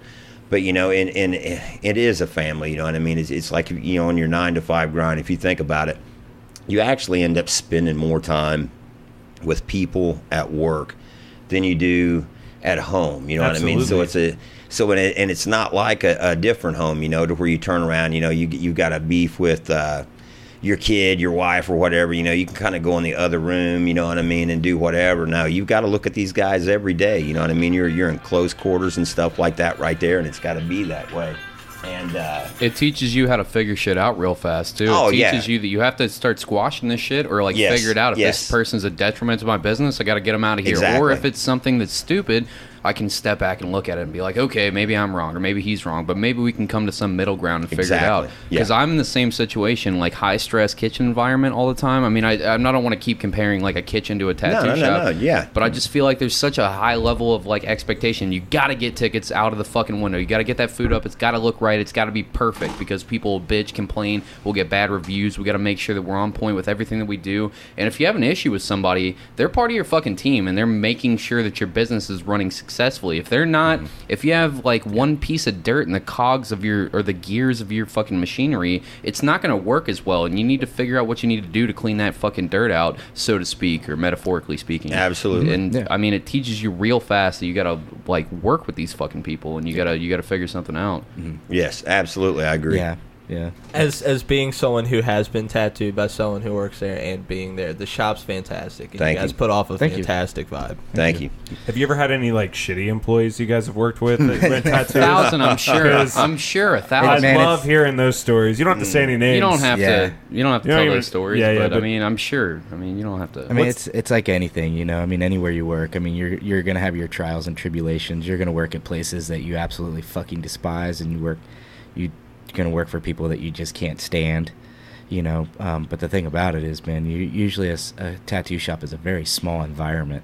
There's only a certain amount of people that you interact with throughout the day, you know. As far as like, you know, there's 4 of us, five of us, 5 4? of us, yeah. Yeah, and so it's like, you know, it can get very intimate. So man, if there's some beef, you're gonna feel it right when you walk in the door. You know? So Yeah. it's There's yeah. tension in the air. I mean, Absolutely. it's a different environment in the room. Everything gets weird whenever 2 people that are beefing come into contact with each other. Everybody can fucking. It's like electricity in the air almost. Yeah. How long have you been at the Pike Tattoo shop?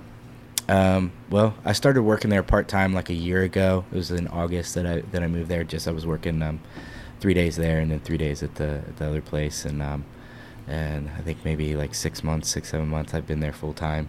Gotcha. So How many years for both of you? This is a question for both of you. Mike first. How many years have you been tattooing? 11 years. 11 years. Yeah. And Jimmy? Almost 7. And what is your guys' road to tattooing? Like, we've heard a lot about how you got into it and stuff like that, but what was your road to like getting into all this business? Man, it's kind of weird.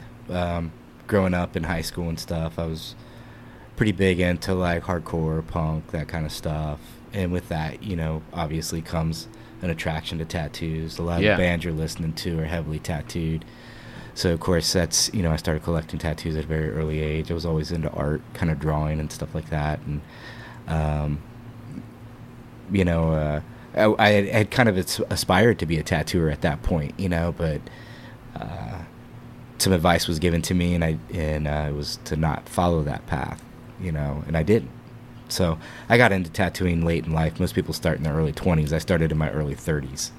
Unfortunately, it's what happens to a lot of people. A lot of Yeah. like really interesting creative people aren't like, that doesn't get nurtured. A lot of people are just like, you're never gonna make money. You're gonna die as a starving artist or whatever. Right. Because I'm an artist, and like I was lucky enough to have people that only encouraged me around me and stuff like that, and then I like base my artistic decisions in my own like what I want to do. Like there was a point where I wanted to tattoo, but I didn't want to like. I don't like doing other people's shit. I don't like that's why I give it up for artists that are able to sit down like you guys, and like somebody comes in with an idea that maybe you're not like so keen about doing. You figure out a way to make it like great for them and for you, and something that you enjoy doing every time. And like I didn't want to pursue it because I saw what other friends that had became tattoo artists wanted to do. But I've also seen the other side of the coin, that where you're talking about, where somebody isn't nurtured as an artist, that is an amazing artist, and they're like, you got to take up a fucking trade or you're not going to learn anything. You got to learn how to weld, otherwise you're not going to be able to fucking like, you're not going to be able to make it in this world. You're not going to make it as an artist. And like these super creative people are shot down at a very early age. Yeah. So this was something that happened a little bit later in life than you would have liked to have happened.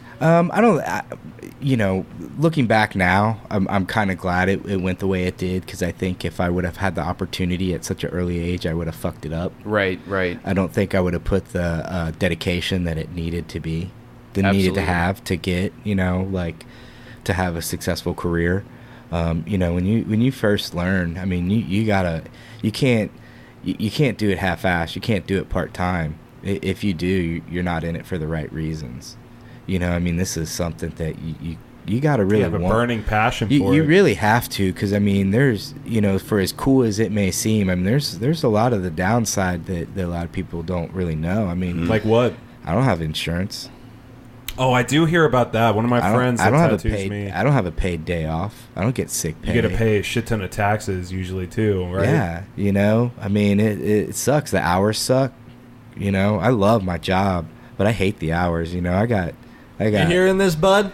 Yeah, fix it hours. It's Holy got. shit. Honestly, This is how he tells you. It's got nothing to do with him. I get it. People This don't is get any shop tattooed that at you're 9 ever- o'clock in the morning. You know, I mean, I'm sure they do in California or some shit, but I'm not that caliber of an artist. You know. Yeah. And that honestly, my gripe is there. That's the only gripe I have. I think I'm doing all right. You know, but that's just because, you know, I'm married and I got kids at home, and I want to spend time with them. That's really my only gripe about tattooing. But you love it so much that you're willing to make the sacrifices to keep doing it. That's why I've got such a respect for dudes, and like when I say dudes, men or women that tattoo, because I've seen my friends that have gone through apprenticeships and like not getting paid for a year or years at a time to fucking get to the point to where somebody that owns the shop feels comfortable with letting them work on somebody's body because of all the things that Jimmy was bringing up earlier, where you're making this connection with somebody and it's with them forever and you're making an impact in their life, and that's really important. And so it's a long fucking road for some people to get to that point to where somebody feels comfortable letting you give their clientele tattoos and stuff like that. And I've seen the hardships, people having to give up apartments, going back to home, going back to live with their families. And I lived with my parents when I did my apprenticeship. I know a couple people who were in the same boat or just like didn't have anything. Like they wanted to go out and fucking hang out with us at the bar, but they couldn't. They wanted to go to the cool show that we're all going to, and they couldn't because they were dedicating their time to making this career happen. And like, not just that, also like becoming a better artist every day. There was we've had a couple tattoo artists on here before. Haley Christine said something on the episode she was on with Jack Griffin that stood out to me. She was like, she's just started a tattoo, and she was like, every idea that comes in, you can't look at as, oh, I don't want to do that. You got to find something in it that you want to do, and I can't do that as an artist. Like I get so bummed out when people want me to do art and it's fucking a garbage idea, and I can't get over that. And that's like that's a sacrifice you make to be an artist. Is sometimes, man, you're doing tattoos to pay your bills. Yeah. You know, so you try to make the best out of it, and you know what I look at as an opportunity to, you know, build a relationship with somebody that hopefully can, you know, kind of manifest into something that I can work with. You know, I mean, and that's. Yeah, it's just kind of the nature of it. Yeah, not everybody's into hamburgers. Some people like hot dogs. You know what I mean? That art may speak to them as to where, you know, it may not speak to you. You know, you have higher aspirations, and you know, you would like to do this, and it's like, no, you know. And later on, sometimes, you know, you get around them and you find out what that actually means. You know, and that'll kind of twist you a little bit. But yeah, it's really good to hear you guys talk about tattooing the way you do. It's not a lot that you really get to hear from the artist's perspective about how they are passionate and care about it, because like you said, when you meet up, when you do these, it's kind of a spiritual experience, I would like to say. Not like saying religion or anything, but you get to connect with these people for the rest of their lives. They're going to look back on that tattoo and be like, I will never forget that artist. Right. Whenever I go in to get a tattoo, I'm going through an emotional state of my life at that particular time. Like that tattoo, even though it may not be anything specific, I may think it's just cool or some shit,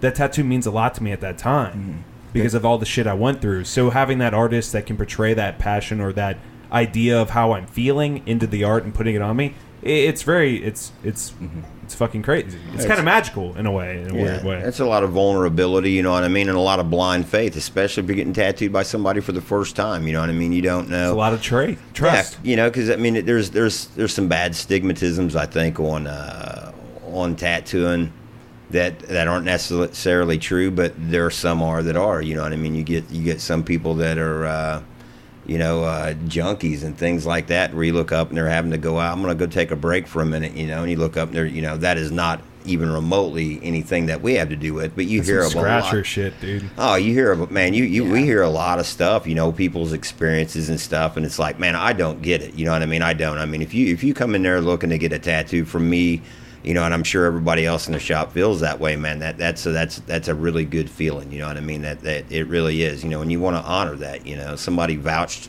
for you for that guy to be there, or they seen your work or whatever. You know what I mean? And you want to make that connection. You just do. Now, there's one thing that I want to touch on, because I know how a lot of like actual like seasoned tattoo artists feel about this subject. But all my tattoos, all the tattoos that I got when I was like 17 in a house, like in some fucking apartment in a basement somewhere or something like that.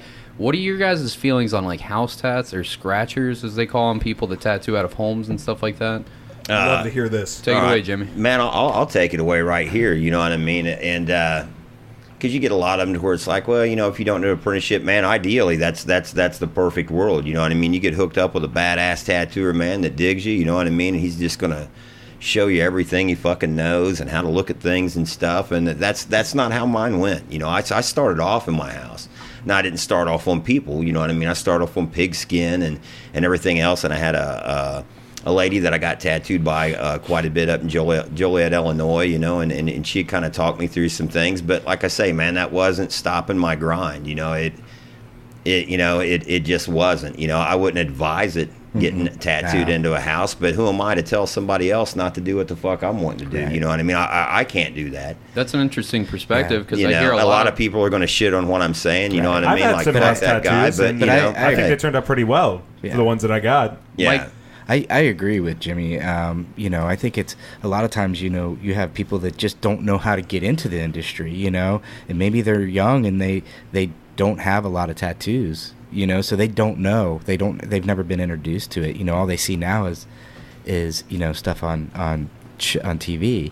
You know, I think the most important thing is what they do when they find out what's the right way. Right. You know, like Jimmy did. You know, I mean, he eventually, you know, was like, oh wait, I need to do something a little bit different. You know, he saw that, so he was like, oh, okay, this is the next logical step. Now, once that's introduced to you, if you decide, okay, I'm going to keep tattooing out of my house, well then, you know what, fuck off. Right, right. You know, when somebody shows you, gives you that gift, like, hey man, that's not how we do it. You know, you can learn there, you can start there, but you need to keep progressing. If you're not progressing, then I really don't want to be around you as a human. No. I mean, that has nothing to do with tattooing. That has to do with the people. I honestly have felt the same way. Yeah. I the last couple of years, man, I've really been like, okay, I need to just, if you're not trying to progress as a person, I do not want to be around you. I completely agree. It's not good for me mentally.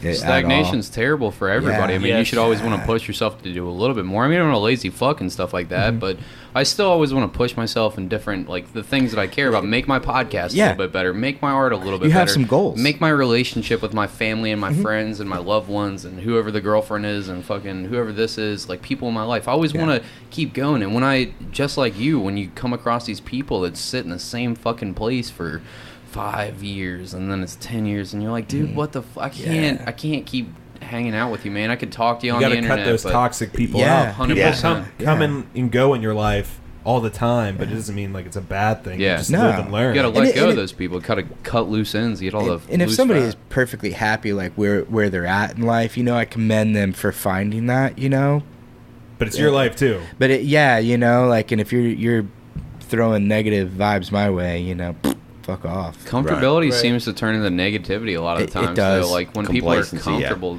when they're complacent, like you said, Jimmy, it's fucking horrible for people sometimes. Like, they become negligent. Yeah, and they 100%. They become couch people, locked into the couch. Into couch people. Yeah, couch fungus tree people. I think that's one thing that really kind of works in the dynamics that we've got at the Pike is that we've got age differences, you know what I mean? So you've got different experiences, and hypothetically, you would think like it's all right. I'm the old guy, so you know what I mean. I kind of dictate how things go. You know what I mean? There's a small part of that on the business ends that way, but how anybody tattoos, it's not that way. You know, so you got like myself, Mike, Tim, Soap, and Brian. So you know, Soap is like our little Really quickly, when he keeps saying soap, that's Sephora Long. If you Sephora guys Long, want to yes. listen to I her apologize, episode, yes, no, yes. you don't have to apologize. I'm just saying for our listeners, she was on a previous episode. Check that out. Yeah. Sorry to interrupt, Jimmy. Keep No, no going. trouble, no trouble. You know, she's like the little ball of energy, man. The techno savvy. I mean, man, she's, you know, I'm the old guy. I'm on the total other end of that spectrum. I'm like technologically ignorant as shit. You know what I mean? And then you've got Mike. You know, Mike's our most experienced tattooer. He's been tattooing longer and stuff like that. You've got Tim, and everybody has their own value that they bring into it, man, that you can bounce off of. You know what I mean? It's just you feed off of that energy of the other, you know, and you fight, you know, you feed off this drive or how this tattoo's put in or how you look at tattoos, and you know what I mean? It's just, it really, really, really works just super well. I think it's just like it's a perfect mix. I believe it is. I think that's why, you know, we're successful that way. I really, everything that you were saying were striking chords with me. Like, I want to get tattooed, but I just don't have the excess money right now to get tattooed. Like, good tattoo. I've got plenty of shitty tattoos on my legs that I don't like. But So do I. Yeah, I mean, I'm not mad. I'm not Same. ashamed. Yeah. I'm not regretful. I'm No, they just got like their own stories. just honest about it. Like, Yeah. they don't look great. And I like, as an artist, I want to be honest. Like, I'm not gonna be like, just because it's on me, it looks fucking great, showing it off and shit. But when I want to get tattooed again, I want to go to a shop with people that talk like you. I mean, maybe Yeah. go to Pike Tattoo, because when Definitely hear the that, passion with what you're saying. the things that you're telling me about, like, everybody's time is important to them, and like every experience is like a big deal for somebody. Man, even we're if not it's- just saying it. I mean, we I believe can feel that. it. I can Yeah. feel Yeah. it when you tell me that, and I'm sure our listeners can feel that. And like, if you guys want to go get tattooed by somebody genuine, I've never been there. Luke's been tattooed by them before, but go to the Pike Tattoo, because I think that when I go to get my next tattoo, whenever I finally decide to throw some money at like making my body look a little bit better, like, I'm gonna go to the Pike Tattoo, because Thanks, that's man. fucking. Look forward to it. I for really sure. like hearing all the things that you guys are saying about your Absolutely. business. Like, you really sell it, dude, and I believe you when you say it. Like, I can tell when somebody's genuine about something. That's refreshing, because you see so many people that are just in it, or like in any game that's Yeah. creative, for the money, or for like for the reach that they can get, or for like this or that, and it's like you guys actually give a fuck. Well, I really appreciate that. Oh Yeah, man, that's- yeah, no trouble. The shop's really set up for that. You know, we don't have like a separate waiting room. You know, the booth walls are small. You know, and man, you get a night in there, man, to where, and we have several of them. Man, the volleys are just from booth to booth. Yeah. Everybody can see everybody. Everybody can hear. And man, it's a blast. I mean, I absolutely love my job. It's very intimate. Yeah. As I was getting my thigh done, I was talking to Jimmy in the next Yeah. booth People over, are- and Mike the farthest booth over. Yeah, it becomes a group activity, you know. I love It's when a it's good a time. friendly environment. Like, I've been in with friends and shit, like getting tattoos and whatnot in different shops, and felt different vibes in different places where it's completely quiet. Everybody's like, it feels surgical. It feels Yeah. so like Yeah, it you're sucks. here for it. And I'm like, oh, dude, I feel uncomfortable in my chair. Like, Yeah, everything's no. weird. And I've been in other shops where I barely know the people, and they're sitting down, and I'm like, could I have some paper so I could draw something? They're like, oh, what are you drawing? And they're fucking showing me their like flash, and like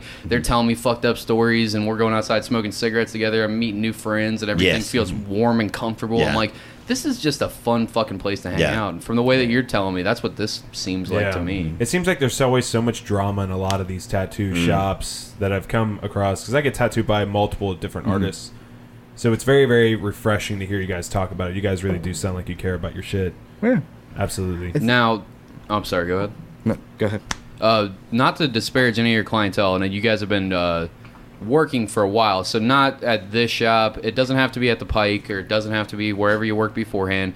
But I always like to ask people, what's like the worst tattoo in your opinion that you guys have ever had to work on for whatever reason? It can be the worst because it looks like shit and they won't let you change it. It could be the worst because you fucked it up. Whatever. Jimmy was laughing harder, so I'm gonna go Jimmy first, then Mike. Jimmy. Okay, man. I quit my full-time gig back in right after Christmas, and man, so it's cold as shit. You know what I mean? It's like January 3rd, and I kind of dropped the bombshell. You know, didn't really warn my wife about it. She kind of found out on Facebook like everybody else, and That's how you told the world you were quitting? yeah, man, I was just done. My heart wasn't there no more, man, and I couldn't. You know what I mean? I was mentally done, and so I walked to work the very next day, dude. It was like 10 degrees. I looked like a fucking idiot. You know, I'm smiling. I've never walked to fucking work before, and You're And pumped as shit. Oh, it yeah, sounds man. like. I give no fucks, man. I am ready to just fucking drive this fucking thing. And so I get there, and Mike meets me there, and he's like, hey, man, how you feeling? It was an exciting day because, Mike and I have known each other a long time, and I always talked about this day coming, and, man, we were there. And this cat comes walking in, man. He's got, like, these Gene Simmons big-ass fucking, you know where I'm going with it now. Big Gene Simmons fucking black boots, man. I mean, they're laced all the way up, got like a 3 or 4 inch fucking heel. The motherfucker's wearing a skirt, dude. He's using his tongue to clean his ears out. Yeah, and he's got on, like, this leather jacket and stuff. He's got on, like, bondage, like it's a bondage kilt. Yeah. So there's just Full on. shit hanging off of it. Fuck yeah. Judas 10-degree Priest weather. in concert. Chains and all this stuff, and I'm like, well, fuck, man. So Mike had an appointment, you know what I mean? I had one later on, so I'm gonna catch this dude as a walk-in, and he's like, hey, man, you do face tattoos? And I'm like, holy fucking shit, and this, I could smell beer on the guy's breath, We'll come to find out the guy was a veteran. We get a lot of veterans in there, and we really appreciate that a lot, and we really look out for these guys a ton. Yeah. I'm a veteran myself, you know what I mean? So I wasn't judging this guy. I don't know what got him to this day, but I'm going to help him out. Thank you for your service. Oh, thank you.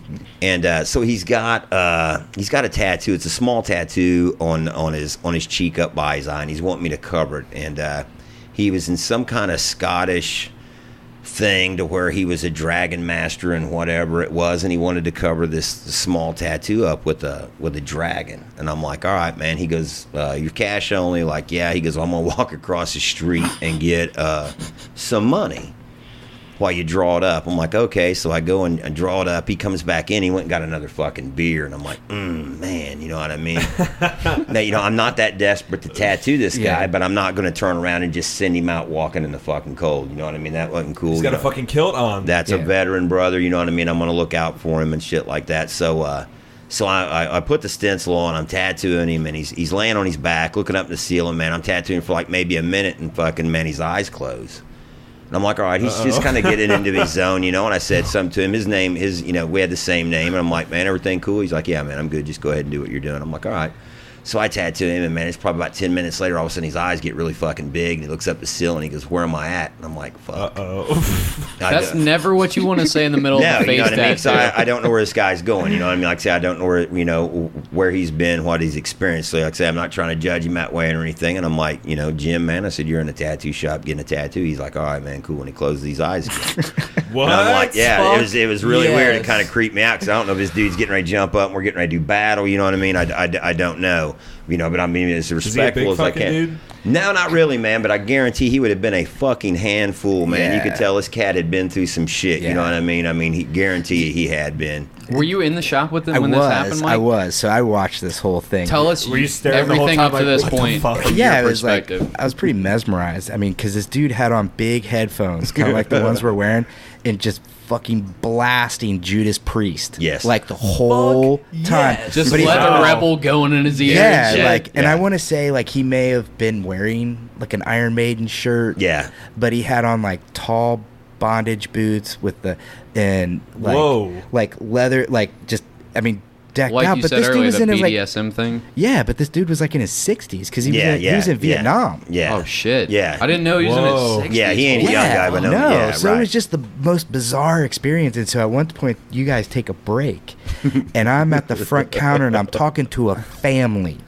This like mom and like I think her dad came in, and they have her kids, and so the grandpa's with the grandkids, and I'm and they're just talking about tattoos. No big deal. We don't care if you bring your kids in to talk for a consultation or whatever. And so she's like holding this kid, and I see this dude out of the corner of my eye, like he sees us, and I'm like, fuck.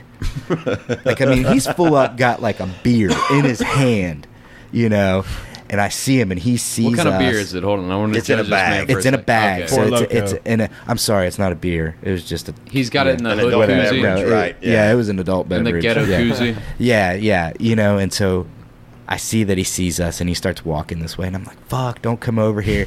And he just starts cooing at this baby, like, just, and just talking to this kid, and this mom is just like trying to turn away from this dude. Like, everybody's kind of keeping eye contact with him, like out the corner of our eyes and shit.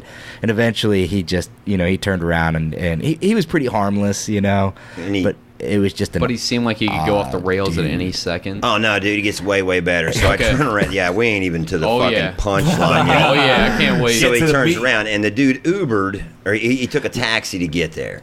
So I get down. He's like, "Man, could you call a taxi for me?" And man, I've never used a taxi in Northern Yeah, I'm Kentucky. like- there, you know what I mean? So I don't know who to fucking call. So I got to Google it and shit. Yeah, so I'm like, I who the call from the fuck- shop phone. Who the fuck uses You the just- taxi yeah, anymore? that's what I said. I'm like, Yeah, dude, but I'm that's- like, dude, you'd Uber, and he's like, I don't know what that is. Yeah, and that's how I'm he like, got there fuck. from like the Veterans Administration. Yeah. So I Google it, man. I'm like, hey, you know, I give him the address. You know, we're needing a taxi over here, and the taxi shows up, picks him up, and away they go. And we're laughing about the experience. Yeah, he gets in the fucking taxi with the beer. With an open container of Yeah. beer, sits in the front seat. Yeah, not even in the back. It was like a van. He leaves, man, and we're laughing and shit, you know, and just kind of talking about the whole experience. And we go on, and it's probably about, I don't know, 30, 40 minutes Yeah. later, the fucking shop phone rings. You know, I'm like, hey, the Pike Tattoo Company. And this motherfucker's like, where in the fuck are you at? And I look at the What? number on the phone like, man, am I supposed to fucking be somewhere? I'm like, man, who is this? He's like, you know who the fuck it is? And I'm like, what the fuck? I'm like, dude, for real, who the fuck is this? He says, it's a goddamn taxi cab driver, motherfucker. Get the fuck out here. And I'm looking out the front door like, what the fuck? And I'm like, dude, where in the fuck are you at? He says, you know where I'm at? I'm outside of Walmart. This dude had fucking What? had he had the taxi cab driver taking the fucking Walmart. Why is he calling you? So you can get a 'Cause 30 I'm pack the- of hams. Yeah. No, so the dude has the taxi cab driver take him to Walmart so he can go shopping. And once he gets in there, he probably forgot that he even took a fucking taxi there. So the only phone Where number am I? that this taxi cab driver has to connect this dude is through the shop phone, because the dude didn't have a fucking phone. I'm like, dude, man, this is a tattoo shop, man. I said, the dude you don't even have a phone. He's like, do you know his name? And I'm like, no, man, I really don't. He was just a dude, you know what I mean? And it was just Not like, trying to doing sell the him up kill. the river. no, yeah, Yeah. go inside. You're gonna find him. You know what I mean? It's not gonna be hard to misplace No, Walter. Crazy old dude with a kilt and a fresh tattoo on his face. You're not going to miss him. And a beer in Walmart. Yeah. Well, he could blend in. Holy shit. Dude, and this was like, I mean, this was like 2 in the afternoon. Yeah. Because Yeah. the shop opens at Damn. noon, and he came in right at noon. Like, this is like 2 in the afternoon. What an interesting person. This is one of the Yeah, greatest this guy stories is. I've ever heard on this podcast. That's fucking Well, I'm glad we hilarious. could share that Absolutely. with you. You know. Absolutely. So did the taxi driver? You get any follow up on this? No, man, no, I didn't know. We didn't hear nothing else from him. But, you know, that little, 30-second asked you, and I'm thinking, fuck, where the hell am I supposed to be? You think if you ran into him nowadays, you'd know exactly who he was? Like, I know. Oh, I know yeah. you. Yeah. Oh, yeah, You yeah, gonna yeah. talk to him? Oh, yeah, absolutely, man. I would help the dude out. I don't you know know if what I mean? would. Yeah. Mike's scratching his chin hairs right now. Like, I'm not trying to get stabbed. Well, it's and we'll kind of relate that back. It was something that was told to me when I first started tattooing, which really, really, really, and I hope other people think this way. You know what I mean, or at least recognize what I'm trying to tell them. Because you'll see some people like with not so great tattoos. You know what I mean, and one of the guys I was around at first is like, man, he says you don't judge tattoos that way. Yeah. He says, because you could turn around and it'd be like a really super shitty tattoo that the dude's proud of, and you don't turn around and bounce it because you may end they're up going finding through out. something then. Yeah. Well, like the way he put it, and he put it pretty drastic, but it hit home. You look up and it's like, man, where'd you get that shitty tattoo? And it's like, man, it was my brother's first tattoo that he ever done, and he passed away like 6 months later. Yeah. There'll never be a tattoo on that dude's body ever. I don't give a That'll fuck mean who that puts it on. much to No. him. Yeah. Right. No, so you never know what stories behind them, and man, that will really change your view on how you look. It does me. That's It a good absolutely, point. yeah. And That's a you know what I very mean. good point. And a lot of people, that's why I say the rock star thing, man. It really kind of blows me away, man. It really, really does, because I've been to some really big, one of the biggest tattoo convention in the world, and met some of the most badass tattooers, Nico Hurtado, Jeff Gogwe. I mean, it's some really, really, really heavy is that names. first guy who does the rocks tattoos? Yeah. Nico, yeah, That super dude's badass. a fucking monster. Man, look here. Yeah. When I met Nico, man, I'm telling you, you got the experience that he was just as happy to meet you as you were him. You know what I mean? That's and this awesome. is a dude that He's is humble. at the, absolutely 100%. 100%. That's super cool. His tattoos are the shit. Oh, my like, God. they are so. I Yeah. follow him on Instagram, and Yeah. he's fucking incredibly Yeah. talented. Oh, yeah. Didn't he just do like a LeBron James like covered in sweat tattoo Yeah, recently? yeah. That Yeah. was like Amazing. crazy, dude. Yeah. Man. You know? Damn. But those other guys No that get the internet. attitude, you know, just in my opinion, you know, fuck those guys. You know what I mean? I don't have no time for that, me personally. You know what I mean? Like you said before, if you're not a good human being, you can beat it. Yeah. I don't have nothing. That's for just not what tattooing is for No. us. Right. You No. know, it's really not. I mean, that's and not to take anything from those guys. I mean, No. they can do whatever the hell they want. It's Right. their journey, you know. That is just, and I think this is probably why Jimmy and I connect so well. Is just because our goals, I think, are kind of similar, or our values. You know, Yes. how we treat people, and you know, just how we handle our business in the tattoo shop. You know, so. Man, I mean, don't get me wrong. You know, you come in with a shitty attitude. You know what I mean. Eventually, you're going to get that back out of us. You know what I mean? Yeah. But man, we don't ever have that. I mean, we don't. There's just not really a need for it. No. You know, you can usually work around most situations. You guys know. definitely have an energy that goes along with you guys. I really want to come and check out this shop. Go Same. for it. Yeah, And you guys are absolutely. everybody's welcome. Absolutely. You know, I mean, we're there Monday through Saturday. You know, noon to 8. It's just come on by. So Hell we, yeah, dude. So we pulled I'm up. coming by Thursday. Sweet. We pulled up Nico Hurtado, and this is insanity. He's got an Ozzy Osbourne tattoo, all in Yeah. black and white. And if you get up on the tattoo, I don't know if they're gonna show it in this, but I can just barely see it. There's like a reflection in the glasses where he's got a face that he's actually like tattooed into the glass. Like that's the most impressive part of the tattoo to me is the glasses, because I've seen tattoo artists have to reject ideas because they're too small. This is on some dude's forearm, and this is Yeah. fucking tiny, and he's doing little portraits inside of both eyes. And not just that, he's also making the eye of Ozzy Osbourne come through. It like blows he's Yeah. fucking my mind next seeing- level. It seeing is. people that do realistic art like this on just human skin. Because the way one of my friends told me who tattoos, he says the way that tattooing skin is like, it's like a wet paper towel on a bar or something like that, and it just kind of soaks in. How would you describe tattooing compared to paper? Man, it's totally different. I mean, Probably has nothing to do with what I just said. But that's there what he is told me. no sensation or that you can. It's at least to me, anyways. Tattooing is different for everybody. Everybody tattoos differently.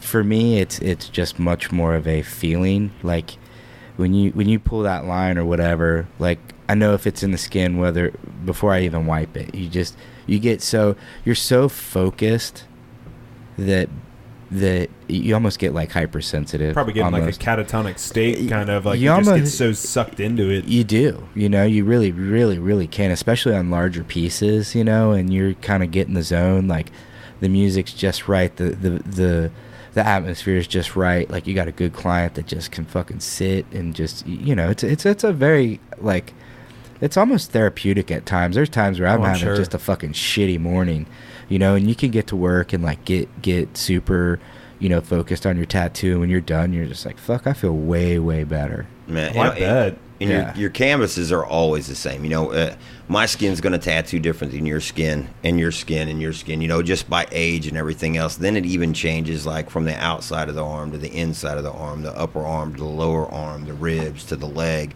to the lower calf. I mean, it's not like a sheet of paper or a canvas where it's steadily consistent that way. You know, were they sunburnt? You know what I mean? Are they hydrated? heavier? Right. Yeah. Are they heavier? They got stretch mark. You know what I mean? There's Are they so wearing much. a kilt and drank 4 PBRs? Exactly. you know? Absolutely, yeah. There's just, you know, there's a lot of variables and a lot of variables.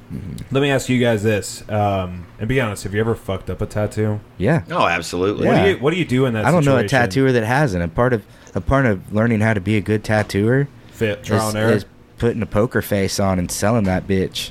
Like, oh, I meant, You know, and then I it's- meant to draw this. And then there's times where, you know, you figure out. I mean, and that's part of it. That's why it's important to learn in a proper environment. Is that so? You know, the guy before you or the gal or whoever is like, all right, you fucked up. Now this is how we're gonna fix it. Oh, and I'm sorry. No, you would straight up tell him like, hey, I fucked up. Nah. Well, no, you no, probably no, be like, no, no. hey, I'm gonna try something new here. Never. But you learn what to do in those situations. At least that's how I felt it was for me. Now, man, and when I talk about tattooing, I'm gonna kind of preface this by saying this is for me. You know, I'm very big in the idea that tattooing is you have to figure out what works for you. You know, not like I said, not everybody tattoos the same. Not everybody is. Not, Yeah, not every, some people are heavy-handed, some people are not. Right. There's different. Yeah, there's definitely different ways of doing it. So many variables involved that you're never going to have the same situation. So you have to kind of create this generalized situation that you can work inside these confinements.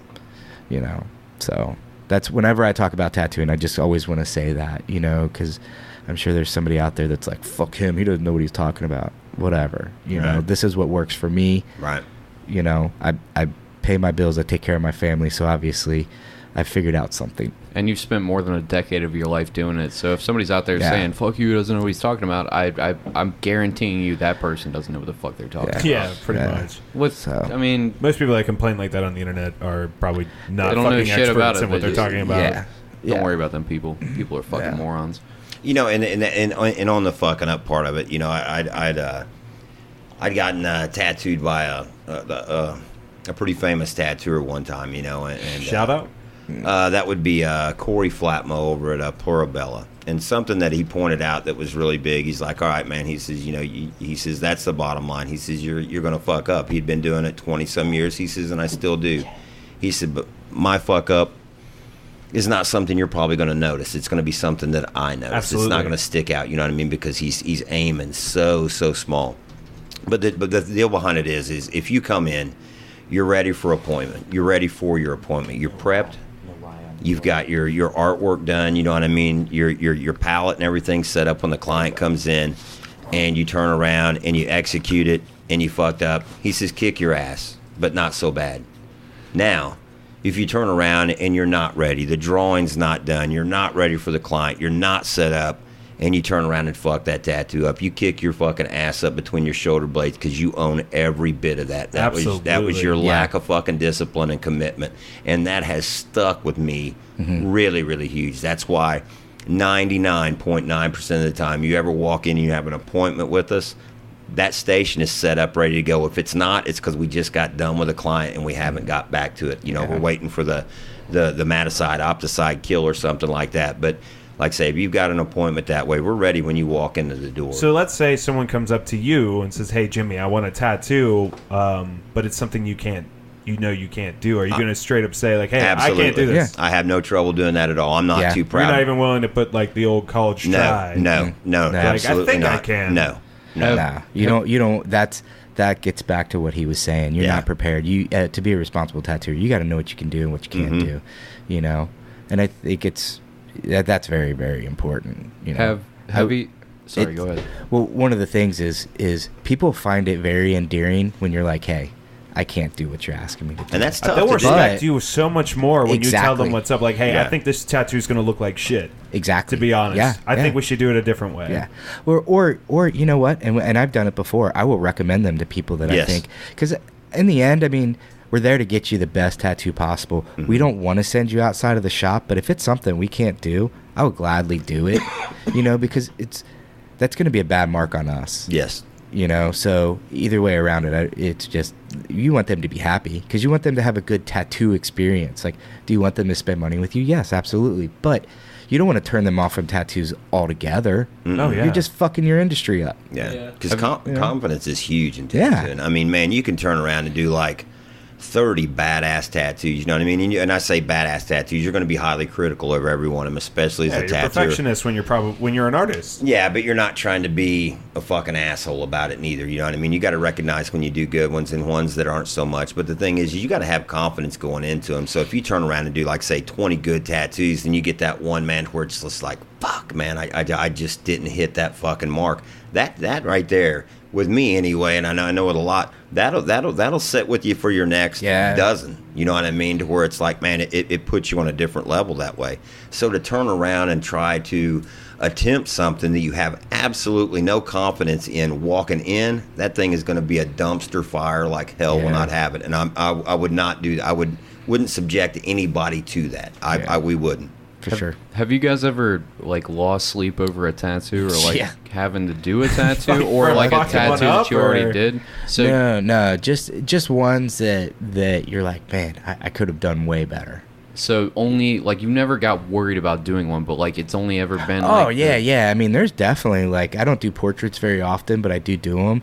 Man, those always, man, those I stress about those. Oh, they're fucking scary. Yeah, if Yeah. you fuck it up just a little bit, it will make that thing look Yeah. unhuman. They're getting dead relatives on them. They're getting kids. They're getting people Yeah. that they love. They're getting celebrities, people that everybody knows when they see them. Yeah, and you're like, absolutely. if I even fuck up a little bit, like it's gonna Yeah. throw the entire face off. Like I'm gonna Yeah. ruin. You see all those pictures on the internet of people putting the tattoos of shitty- their face shitty over the tattoos, yeah. actual Yeah. person's picture. But- yeah, I hope to God that I never see one of my tattoos like that. But it, you know, It sounds like you lose more sleep over the doing a tattoo and then like thinking like, oh fuck, I could have done this better. I could have done that better. yeah, Like, you just yeah. I mean, I have pretty high expectations of myself, and I know it's I'm really hard on myself, but I think that good that man. that's just the normal. way. That's normal That's for the an way. artist. Yeah, you know, and that's I have to find some okay with that, you know. But one thing I did, you know, here years ago, and I can't remember where it came from, but when I first started to learn how to tattoo, you know, and it's kind of like my 2 golden rules, and I've said this to many a people, you know, with tattoos. I'm like, the most important things with tattooing is, you know, make sure they leave happy and don't fuck them up. You know, so if you get into a situation where maybe you didn't do the greatest tattoo, as long as you don't really royally fuck them up and you make sure they leave happy, then That's all that matters. sometimes it has to be those baseline, like, But I mean, what? You know, how guidelines. often are you going to get people that are just going to say, "This looks like shit"? you No, won't no. ever get anybody Yeah. do that because No. people instantly know whether or not they have a bad tattoo and they don't want to own it. We have people that come in all the time. They'll justify their shitty tattoos by how much they paid or how much they didn't pay. Yeah. And Man, how much I got fucked over. And Man, look at this shitty tattoo, but it was only $20. And Yeah. it's like nobody wants to own that, you know. I mean, it sucks, No. you know. You should, but whatever. Like, it's what can you do about Yeah, that? exactly. You know? Like, So we're getting a little bit later in the podcast. We wanted to talk about, since today is 9/11, we wanted to see if you guys had any conspiracy theories that you guys believe in. that's a weird transition, Patrick. I know, but I know Luke wouldn't Yeah, it didn't bring segue this up. very well. Just No, threw it us didn't. off a cliff right there with that one. Not big guy. anymore, I didn't. I was like, we're going tattoos There's till a the end. And then setup, Pat was like, baby. well, now that it's 9/11, let's talk about. conspiracy. What about, like, Do you guys believe in any conspiracies? Sorry, I didn't mean to throw that off. I just thought we wanted to talk about it. man? Jeez, I don't know. I don't. Man, I try not to live too much outside of my bubble. You know, I don't really do social media too much. I have all that stuff. I'm not real active on it. I don't watch the news. Man, and it just comes back to that whole, like, you know, I'm not trying to be ignorant of the world. You know, I just my idea is that I'm gonna treat my neighbors the best that I can and just hope that it spreads throughout the community instead of, you know, so. And as- you don't want to be surrounded by negativity all the time, which is what Yeah. this stuff is. It's like, Yeah. oh, in your face, like the world's going to shit, and I'm showing you how Yeah. all your leaders are. But blah, the world's blah. been going to shit since Yeah. we've had civilization. You know, I mean, Yeah. you know, so it's like let's not focus too much on that. I walk you know. outside, I'm like, well, the sun's shining, birds are chirping, everything Yeah, feels nice. yeah. Like I But- don't see any bombs going off. Like I think I'm good. Like Yeah. I don't, same as you. I don't want to be ignorant to the other Right. shit that's going on. But like, I don't have time for 7 billion people's problems. Yeah, and there's really not much I can do about it. You know, I mean, when I get my change at McDonald's, I put it in the McDonald's house, and you know, I give where I can and that kind of stuff. But as far as that conspiracy theories about 9/11, I don't really have anything. Oh, we're Well, just then in what general. about aliens then?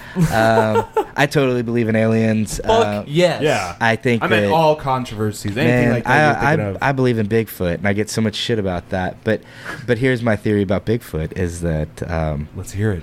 I just think that I think it's kind of arrogant and ignorant to think that we know everything about this planet. This is a big fucking place, you know, and we are very small in comparison to this place. yeah.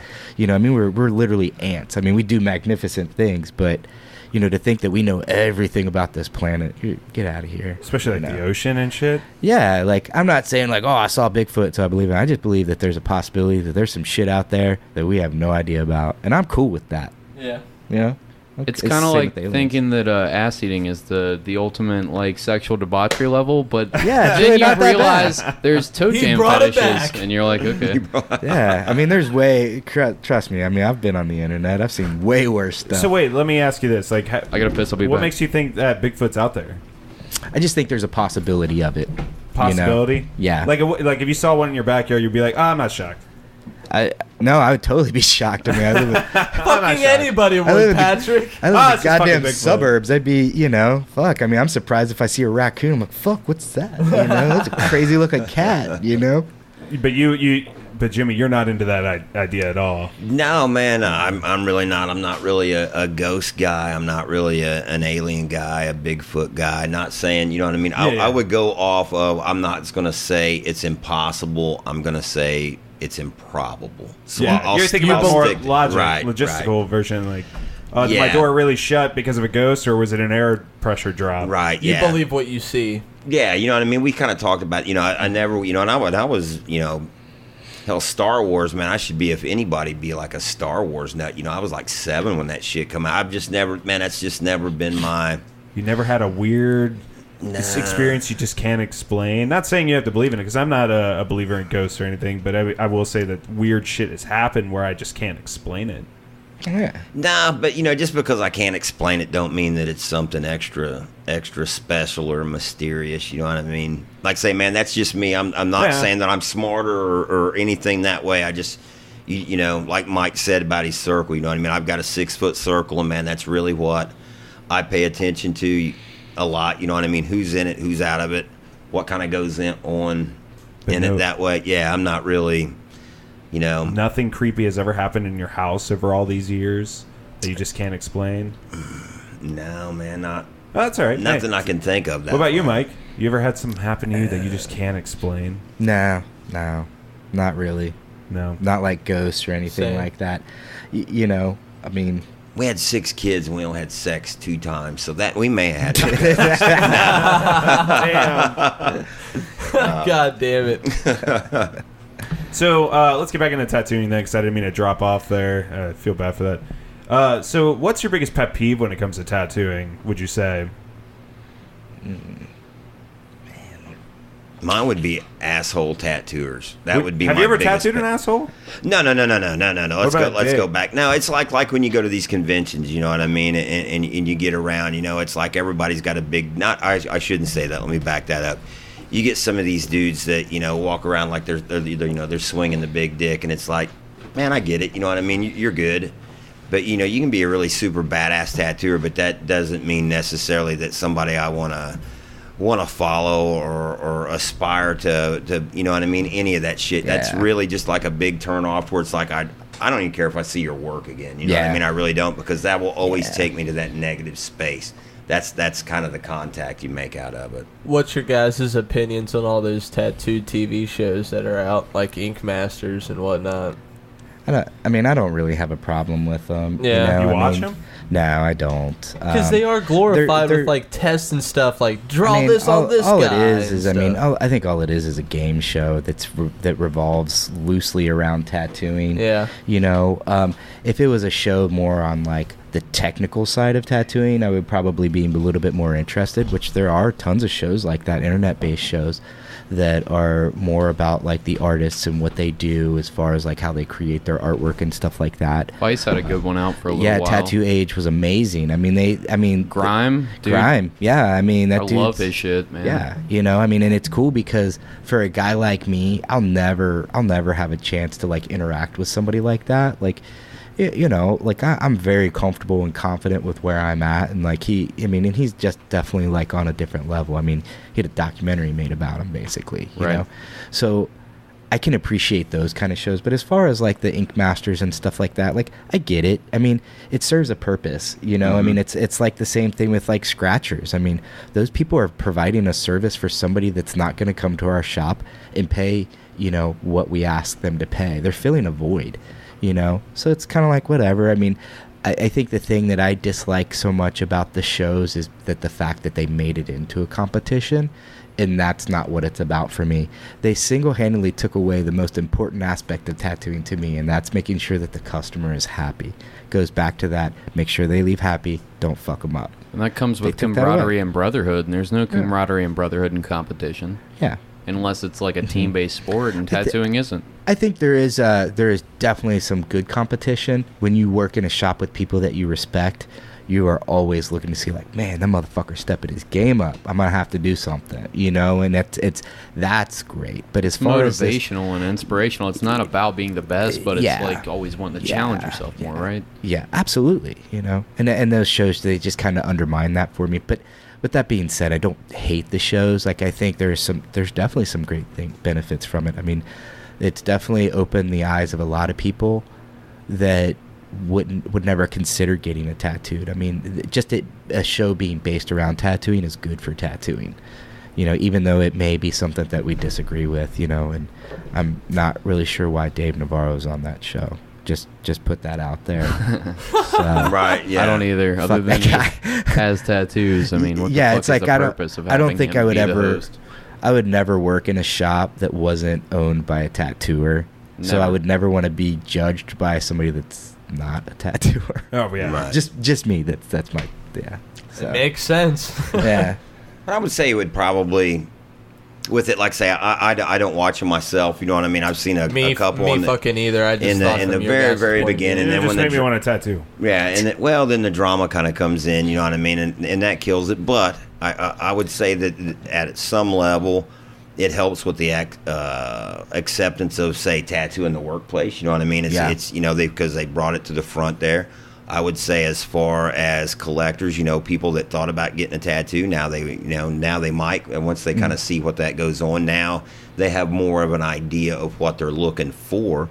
You know, I would hope to think that, you know, once they've seen something like that, and, you know, even if some of the criteria and stuff that they go by is kind of bullshit or whatever, you know, in the timelines and things like that, they would see enough off of that show to know that, hey, Bobby's cousin doing it for $20 in his fucking basement. You know what I mean? I make a good living. I can afford to pay for a fucking good tattoo. Mm-hmm. You know what I mean? So these, you know, I think that gives them a guideline to know which way they want to go. You know what I mean?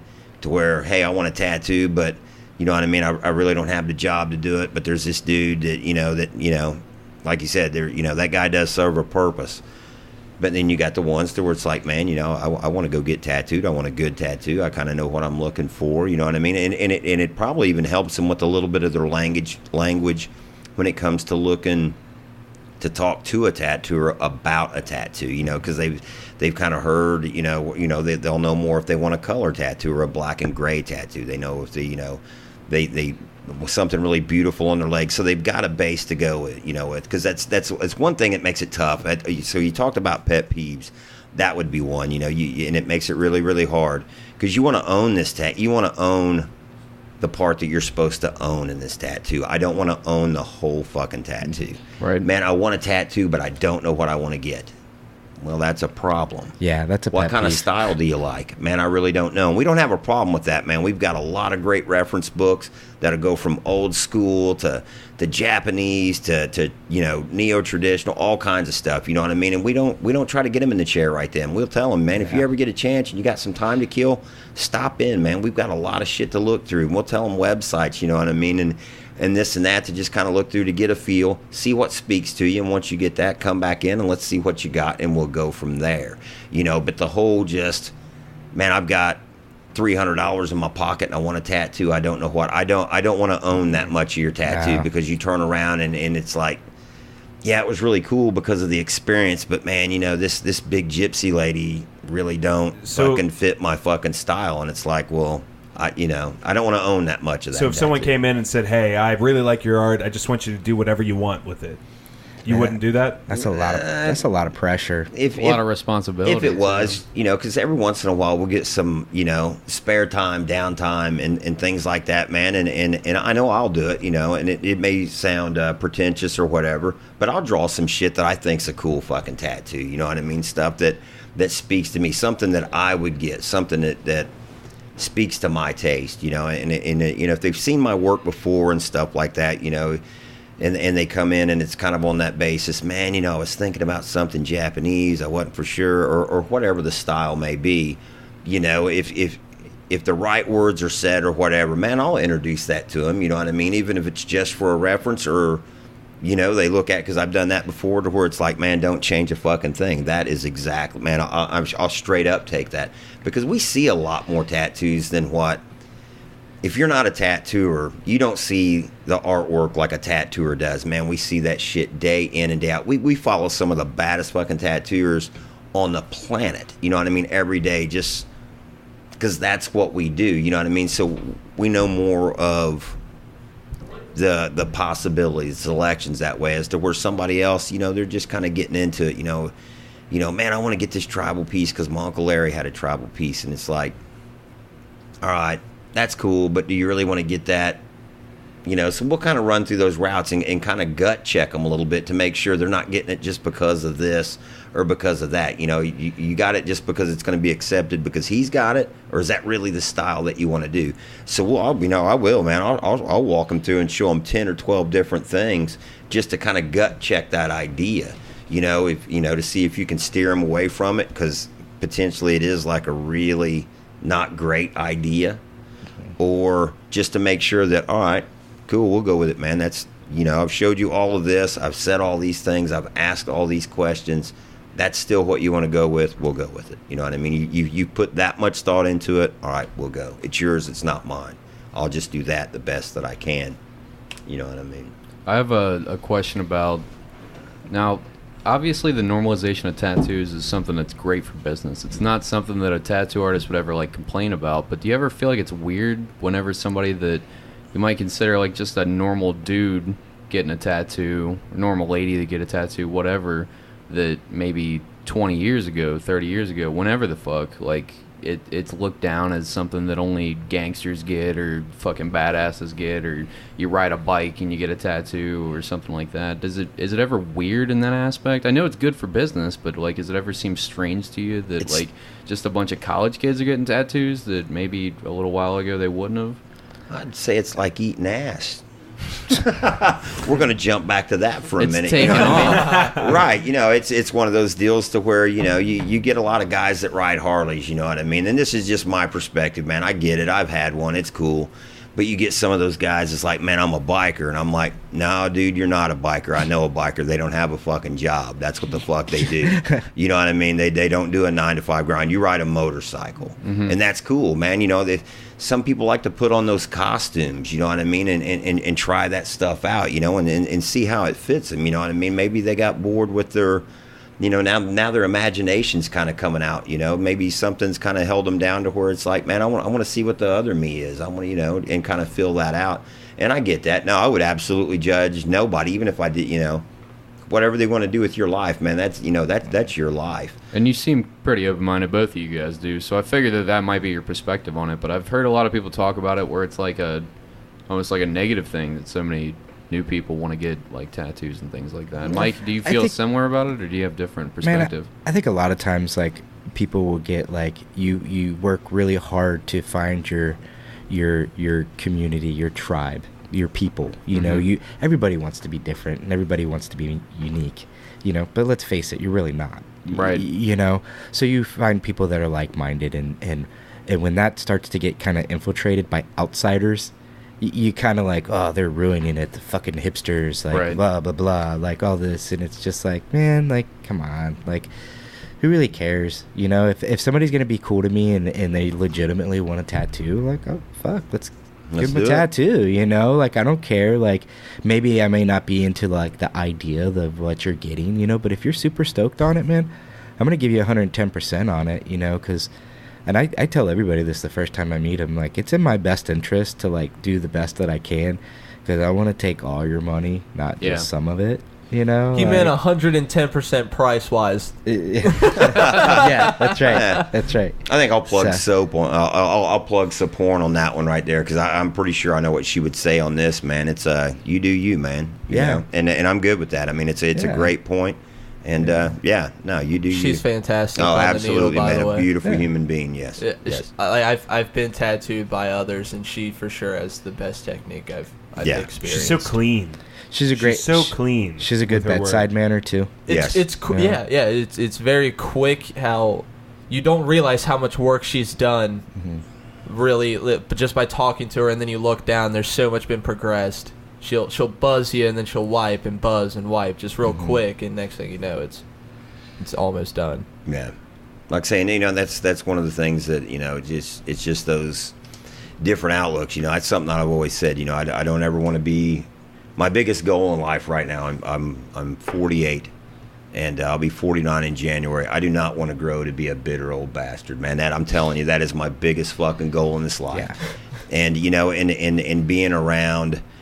Everybody in there, there's, it's just staged out right. That, man, that really helps me not be that person. Because, like I say, I swear to you, that's my biggest goal. Just don't be a bitter old motherfucker. I think you're doing a great fucking job of it, man, because every question that I ask like people that are maybe 20 years younger than you give me some closed-minded perspective, and you seem to just be like, and you two, I don't know how old you are, but I assume like in 42. Okay, in case so anybody wants same to know. general age range or Right, whatever in yeah. your 40s and shit, same sensibilities and whatnot, and you guys seem super open-minded. Like, you guys just seem like, yeah, whatever you guys want to do, I just want to try to understand different people, and like I appreciate that. You're doing a really good job not being bitter old men, because it's like, if that's your biggest fear or whatever, like I don't think you're gonna be, because like the people that are like that are people that close themselves off from new experiences because they're afraid of something. They're afraid of progression. It goes back to the thing that we were talking about earlier with like stagnant people in our lives, because that's what bitter old men are, is stagnant people that have never progressed. No, you look up, man, and they, it's one of those things. It's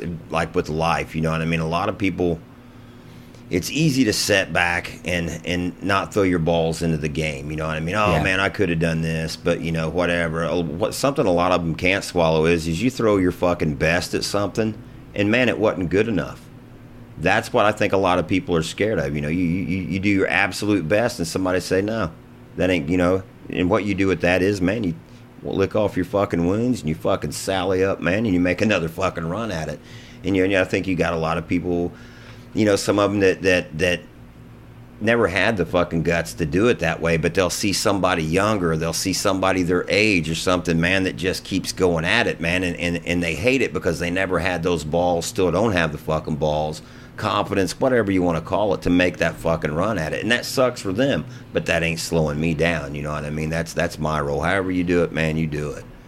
Right. Makes a lot of sense, man. This is fucking great shit to talk about. Wish Patrick was here so we can start the segment. Yeah, because I feel like we're getting towards the segment. Yeah, this has been a long and fantastic episode. Cool. Let's shout out Pike Tattoo again. If you guys want to go get tattooed, that's Mike Dunn, Jimmy Howell, or James Howell. I don't know how you're going to appear on social media. On social media, it's James Howell. Okay. So if you want to find out what their art looks like, them, and then there's Saporn, and do you guys want to plug any of the other artists at the Absolutely. shop right now? Tim Adams. Tim's another super talented guy that we got there, man. And I mean, that dude, he's a workhorse. I mean, and really, really super talented guy. Really clean tattooer. Then we got Brian Howe, who's an apprentice. He's my son coming on, man. He's a good kid, really working hard, doing the right things, and not trying to show any nepotism, man. They probably keep me off of him a little bit, and stuff like that. But no, man, it's a great crew. Everybody there has a passion for you. If you was in there and you didn't have a passion for it, you would absolutely not fit in. Right. We wouldn't make you leave. You would want to leave. Yeah. Right. Well, it's happened. Right. It's absolutely happened. Because, man, it is. There's a lot of people, we've had a couple, come into where it's like, man, they want to be a tattooer and stuff like that, and they show the passion on the front, and then they realize, man, it's Friday night, man. This is when I go drink beer. And it's like, no, motherfucker, this is Friday night. This is when you make money. Oh, man, it's Saturday night. I want to. No. This is what you do, and when everybody else is out having fun, you're in there on the grind. Your good days are like Sundays and Mondays. That's my life as a cook. I'm in the kitchen every weekend. I haven't had a weekend off in fucking 2 years straight. Why you guys think we're recording on a Tuesday? Yeah, absolutely. Yeah, no, great point. Great so point. fucking glad you guys came out here. This Thank has you been guys so so much. fucking awesome. Thanks for having us, for sure. Big time. You guys really enlightened me about tattoos, and I've been tattooed for over a decade now, at least. you're heavily tattooed. I like to say that you guys have definitely a different mindset than most people I've ever met. tattooing. So I'm glad to see that there's people that are super passionate about it, not all about that competition, because it definitely is out there. It is, you know. And I mean, Cincinnati, man, I think a lot of people underestimate the tattooers in Cincinnati. There's Cincinnati so has so Great many good tattoo town. tattooers. Fuck yeah, it does. You know, but I always say this, you know, there's more than to being a good tattooer than just doing good tattoos. You know, you have to be the whole package. Good you know, person. good person. Good. Can I ask, like, in the tattoo community, who do you think is, like, in the Cincinnati or Tri-State area, who do you think is your personal favorite in this area, and why? For both of you guys, if you had to, like, pick one. I mean, obviously there's a shit ton out there. I actually just booked an appointment with Moses, if you're familiar with him. Yeah, he's at White Guts. Crane? Get up, No? get up, Get Up. tattoo. Yeah, Get Up, yeah. And I'm really excited about that. And then I think the next place I'm going to go to is your shop. Cool. Excellent. Yeah, Thanks, man. I absolutely. look forward to it. Yeah, I mean, as far as like Cincinnati tattooers, man, I'm kind of weird about the whole tattoo thing. You know, I try to keep It's easy to be picky. I'm really low key. I judge a lot of stuff based on how I know people personally. That makes complete You know, sense. and Like I I said, don't- there's so much drama out there. I don't know a lot of tattooers, to be honest. I've definitely stayed off of social media. I don't really want to be a part of that scene. That makes you know, sense. my scene is my clients. Like, I know I keep pushing that, and I'm not saying this to like suck up or anything, but honestly, those are my employees. Those are the people that put money in my pocket. So what they think is more important. I don't give a shit about your Instagram account, like how many followers you have or whatever, any of that stuff. Like, you know, like, are there great tattooers out there in Cincinnati? Absolutely. You know, and there's a few of them that I would get tattooed by for sure. I have gotten tattooed by a lot of them, you know, a lot of the older ones, you know. But as far as like new guys, man, I'm just doing me, you know. I mean, most of the That makes tattooers I look up to are people that, you know, are national, you know, Canada, Russia, you know, Dude, West there's Coast, so East many, Coast. or Korea. Have you seen the yeah. artists in Korea? And I think Yeah. tattoos, aren't they illegal over there in Korea? I don't know what the fuck's going on. I there. think China and stuff, maybe. I'm not really sure. I don't really, you know. But all my favorite tattooers are up in Canada. So Russia has a shit ton of really yeah. awesome, like the geometric designs they do and all black work. yeah. Oh, yeah. Yeah, my favorite tattooer would be from Greece. Yeah. Who is that? His name is Kostas Travaligas. Yeah. Yeah, That's a fucking crazy name. that Yeah. dude is a crazy badass tattooer, man. It is he North works- Korea, Denmark. So apparently, sorry to interrupt the conversation, but while you guys were talking about like countries where you can't get tattooed, it says Denmark, Turkey, Iran, Sri Lanka, UAE, United Arab Emirates, Japan. North Korea, Yeah. and South Korea are apparently some of the most least. It's crazy that because some of the best artists that I personally think are out there, they use their colors really well out there, and they're so vibrant, and they pop out, and they're all from Korea, and it's Yeah. like so against their culture over there. So it's so shocking. It says that it's they not do so illegal well. in South Korea though. It's Yeah. just but the state law. The law states that only a licensed medical doctor can carry it out, so Yeah. I'm sure that makes it very exclusive. There's weird laws. Like, I mean, most people, you know, I mean, tattooing was illegal in New York up until like the 90s. Yeah. That's you pretty know? crazy to Which think is about. tattooing in New York has a rich history of tattooers that came out of there, like the forefathers of tattooing. You know, It always blows my mind how many people still to this day, even in 2018, with how people who don't have tattoos, I would say, are more of a minority now than they were. Where we were the minority back in the day, but now it's grown so large with the culture. It's just wild that people still give a shit about that stuff.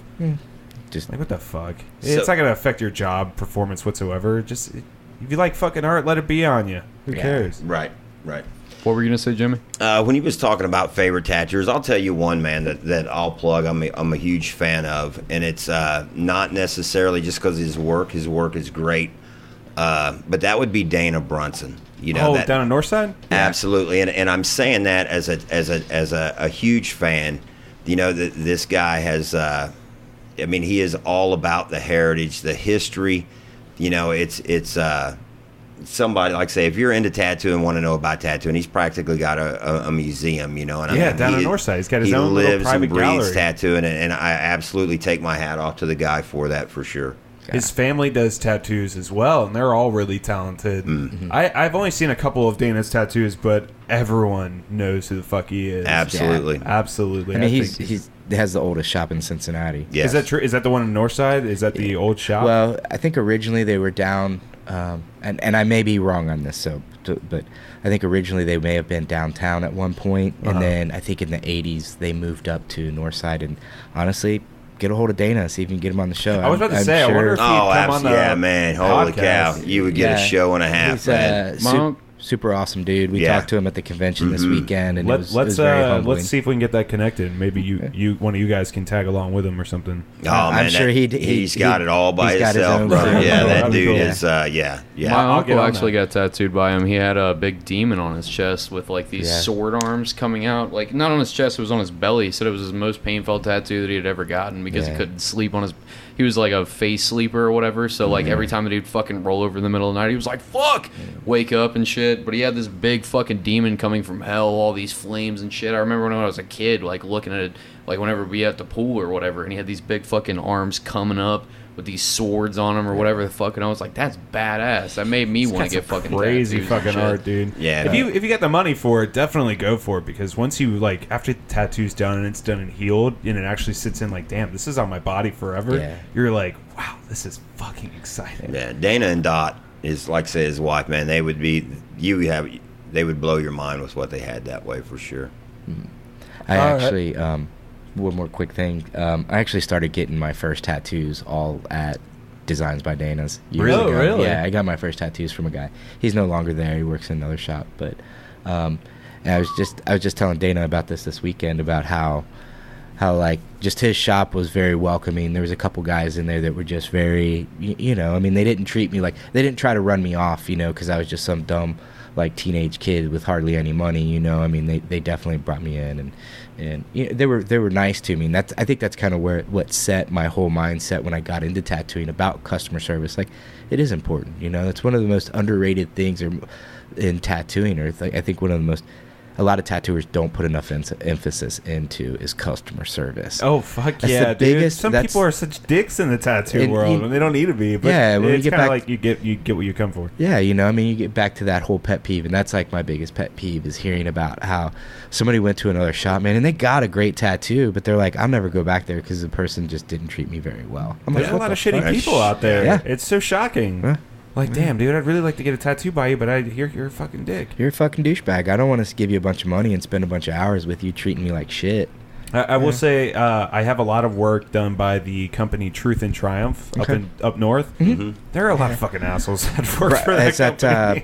Brian Brenner? Way to think that bang owns them it. on Jesus, a fucking Pat. episode like that, Yeah. Patrick. But I will say that the people that I Good have God. got tattooed by, I really, really enjoy. There was this guy named the Russian, if you're familiar with it. Dan, he was awesome. And then Too Rob late, you already Thomas. shat all over him, Patrick. Hey, I'm just going to be You know, honest. It but I doesn't mean, matter. I don't but- work for him. Yeah, you know, and that's the risk you His take. opinion. I'm a It's okay. customer. I can say whatever the fuck I want. I They don't call care. me the Machine. I don't know if you guys seen that stand-up. Oh, yeah, we actually all went to go see him Yeah, Bert live. Kreischer. Oh, Yeah. Fantastic. Yeah, it was Powerful really cool. Bert Kreischer. He was one of the inspirations for me wanting to do a podcast. Oh, yeah. And definitely. with that, let's get into our last segment. Do we have any of them prepared? No. Yeah, I do. Okay. Our last segment, Man to man. So man to man is basically our would you rather section where I kind of make up whatever the fuck I want, and you guys and have Pat's to pick bad at between it, one. so we clown on him for it. Yeah. So I'm gonna give you one, and you got to be honest, okay? I mean, you just pick the one you want to do, okay? I know you guys love tattooing, but let's see how far you actually would go for that. Would you rather be the most famous Hollywood actor hooking up with all the hotties, all the models, doing whatever you want, you got all the money you want, you're just an actor or actress, whatever the fuck you want to be? Or would you rather stay a tattoo artist, be successful, but the only catch is you have tiny T-Rex arms? straight up T-Rex in it, man. I'm You would tattooing. have tiny Yeah. T-Rex arms? Yeah, I think so. Tattooing people, you Yeah. have to get so close I to them. have no interest in being famous or any. That But- is so far from. I would. You'd be rich. I don't Yeah. care. I know it sounds like a cop-out answer, Yeah. but not definitely tattooing. But let's say you're the Hollywood actor and you're famous, you're fucking all the hotties. I've got one, you- dude. you- I've got one. I've had one on the hook for 30 years. That ain't a cop. I mean, I'm Let's good. say you can still tattoo though, and you have normal arms. You'll just be rich and famous. Or you could stay where you're at right now and have tiny little T-Rex arms. He's here with his boss, Patrick. Don't put him on the spot like this. But here's the thing: is like I wouldn't be able to What are tattoo you if I doing? had T-Rex arms. I mean, you have the same skill. I that you could only have do now. really small tattoos. You have to. You can do the same things you can do now. You just have to. You take a lot longer on them because you're restricted to the tiny arms. Yeah, I would rather have T-Rex arms than be famous. I'm telling you right now, like this is a stretch me being on here. So, but I think with having T-Rex arms being a tattooer, you're going to end up famous one way or the other. Exactly. So Jimmy, let's say someone is applying to be in your tattoo shop, and he had tiny T-Rex arms, but you saw his work and you're like, hey, it's pretty good. Would you let him work for you? Man, tiny little teeny weeny. Basically, T-Rex he's arms. asking you, would you hire someone who's disabled or not? Damn, when you put it that way, it makes me sound like a piece of shit. That's I think you're advocating for handicapped people, man. You're good. Yeah. Man, it would just have to go off driving past, you know what I mean? Okay. And if they jived, with the rest of everybody. Yeah. It's just I'm just trying to get to know you guys. It was a test. Absolutely. It was a test, guys. Cody's always got some good ones. You got one for us? I could do the classic one. I love the classics. Okay. Would you guys rather that every time that you're not talking, like every single time that you're not like feeling, including when you're trying to sleep, the only time that this stops is when you're asleep, is that you're constantly dog panting, just at any time that it's quiet, like you're in a movie theater, like the previews are coming up. Every time that it gets quiet for a like super dramatic moment, you're just in the background. But you're not a dog. You're not cooling yourself off. This is making you lightheaded. Like, you're about to pass out at all given times because you're just hyperventilating all the times. You're in line at the bank. Your girlfriend's talking to you on the phone about something serious or whatever, and you're just like the whole time she's trying to get out an idea, like right into the phone speaker. Either that, or every time that somebody says something really serious to you, like they're telling you about how their grandma has cancer and they're really worried about her, you can't help but in those moments, in the most serious moments, to laugh at the highest pitch and most uncomfortable frequency for like 5 minutes straight. Pretty much like that every single time somebody's telling you, like they're telling you they got raped one time when they were a kid by their dad, and then in the middle of it you're just like cry laughing. Yeah, exactly. Thank you, Pat, my soundboard. That or dog pants, you guys. I'm going dog pants, man. I just can't be a mean bastard. Yeah. So while you're tattooing people, you're like, No, but it gets worse with the dog pants because when you're eating food, you're also not talking, so you're like... So there's a possibility we could choke and die. Well, with the dog pants, there's a chance you gotta take your time, You're trying to drink liquid every time. You're like... Man, that padding just sounds like such a good option at this point, right? I think I get punched in the face less dog panting. Yeah. You're in the movie theater and you're like panting. It's like, shut up! Shut up! There'd still be an adequate amount of face punching, but not as much. Still, somebody would clock you for dog panting. Yeah, I'm sure. All right, I got two more. All right, would you rather get, and you have to pick between one of them. All right, so you're gonna tattoo, but it's either gonna tattoo your eyeball, like your aqueous humor, or your butthole. I'd rather do my butthole. Fuck that. Nothing around my eye. Nope. Here's the twist. They're blacking out your butthole. I'd rather have that than my eyeball. Fuck that. Fuck that. man. But it takes 4 hours to black out your butthole for some I'd reason. rather do that than my 6 eye. hours. I'd rather. Dude, I have this thing about. No, I don't want anything in my eyes. How do you That feel sounds about that? How do you awful. guys feel about people tattooing the colors, the whites of their eyes? I think it's just not a very wise decision. But. To each their whatever. own. Yeah. You. As Soph always says, you do you. Right. Yeah. Your guys' shop doesn't offer eye tattoos? No. Fuck no. You don't think you ever will? No. Would you tattoo someone's butthole? No. Let me ask you this then. Brian- Would you rather tattoo someone's eyeball or their butthole? Their butthole. What about an erect dick or eyeball? Erect dick. Their Interesting. eyeball. I can put gloves on. I do have kind of a funny story about dicks. Please. So when I enlighten first us. started tattooing, I was just fresh out of my apprenticeship. I was at the shop by myself, and this couple came in to get matching tattoos, and they were like roses. It was like a rose with a banner and names. Like he got her name and she got his name, you know. So I was super stoked because she was way hot, and she wanted it like on the small of her back. So I was like, oh, cool, you know. Did a little rose in it. Had the name Jerry in it. Uh-oh. Now Jerry was a Fucking Jerry. 6'4" black guy, and he got his right on his pubic mound. So I had to tattoo a rose with her name, which I can't remember. Did it stink? No, it didn't stink, but it was like Did he accidentally get hard in the middle of the Schmegma? tattoo? Well, Is there I any mean, from the schmegma? vibrations. to tattoo him. I mean, I could He just needed an armrest. no, I didn't need one. I didn't God damn it. I didn't Not need one. for His you, cock for- was the right. armrest. I mean, literally, like I could like every time I would like move, like I could feel it like brushing against my arm. It was like a fucking anaconda Snake in his charmer. pants. Like It's like a you baby's know? arm clutching an apple. Yeah, it literally was. So yeah, that's my weird. Like that's the closest I've come to like tattooing a. Did you jack off A to that wiener. memory later in the day? Yeah. Like in the Oh bathroom? shit, that was kind of hot. It was very strange tattooing a pubic mound on a dude. Well, I think that's the perfect way to end this episode. Well, I got one more. Actually. Uh-oh. I got Oh one more. no, Pat, please. All right, and it's our classic. Would you rather shove a whole stick of unsalted butter up your ass, or would you rather eat a bowl of dry scabby Lukes, which are basically Luke's scabs ripped off? Didn't we just have a conversation about butter in the ass the other day? No, that was not me. So I mean, he's an ass man. He's the ass man. He'd probably prefer the butter. I think we had a conversation about maybe it wasn't you, maybe you weren't in the shop that day. Well, let's but hear there that was- conversation. I can't remember, but I think it was along the lines of the whole ass eating. That's been the theme for the week, and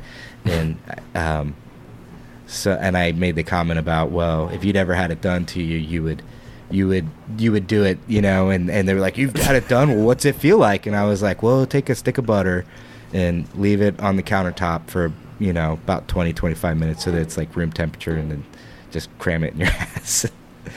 And that's how I described it. So it's kind of funny that you bring this question up tonight. Yeah, that is interesting. For some reason, it's an ongoing theme of our podcast. Yeah, I can't I don't know figure how out it's- why, Pat. That's probably why we all get along so well. Yeah. We're I all- can't believe it's a not butter. huge mystery. So, stick of butter up your ass or bowl of scabby Lukes Oh yes, every please morning? answer the question. I just I yeah. won't be I'll able go to with leave the- tonight without knowing. There's no way I'd be able to eat a bowl of scabs. No, You would stick I butter up throw your ass? Yeah, I would, because there's no way I'd be able to eat it. I'd throw up instantly. No. So I'd rather Give me a have milk. spoon. I'm eating the scabs. It'd be Yeah? milk. scab eater Yeah. and getting. Why not? butter It in my might melt butt. in your asshole and turn into like butter sludge, and you Yeah. might get a butter enema. You know, I don't It's know like if you cleanse- figured out from this entire episode, but he's not into butt stuff. Now, because you opened Pandora's Come on, box Jimmy. there. You What said if- you don't what want to if- be a bitter old man. What- better way to be open than This open is you your brown progressing eye as a person. Yes, you have to. Don't stagnate with your butt stuff, Jimmy. You have to keep progressing. Come on. What if I enjoyed it? Now, next thing you know, man, I'm just cramming shit up my ass, then trying to lick my own ass, and Why not? Why wouldn't Your you want wife to? walks in you're on trying you to like, what are you doing, honey? I've eaten boogers when I was a kid. I'm pretty sure I could eat a scab. How about a dingleberry? Not on purpose. That wasn't the question. Oh shit! Well, All right. thank you so much, guys, for coming on. Hey, It was thank fucking you. awesome. Truly. We'd love to have you Great. guys back on. I will definitely be Cool. coming into your shot. I want to do a quick shout out to a new podcast that has been supporting us, the Chatty Boys Club, and of course our favorites, the Shit Talking Cunts. With Joey O'Neill, he just had a podcast with Louis J. Gomez and Big J. Okerson, It was two famous fantastic. comedians. It was incredible. Fuck yeah. They did it in their hotel room. It So was good. awesome. Go check that shit out on YouTube. Go check out the episodes that we did with them. Go check out the Pike Tattoo over there in Cold Springs, Kentucky on Alexandria Parkway.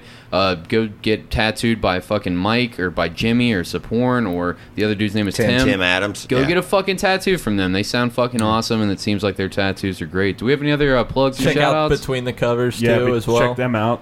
What is your guys' Instagrams or Facebooks so we can reach out to you? Mine is Or any fans listening that would like to contact you for work. my Instagram is actually Mike426MTC.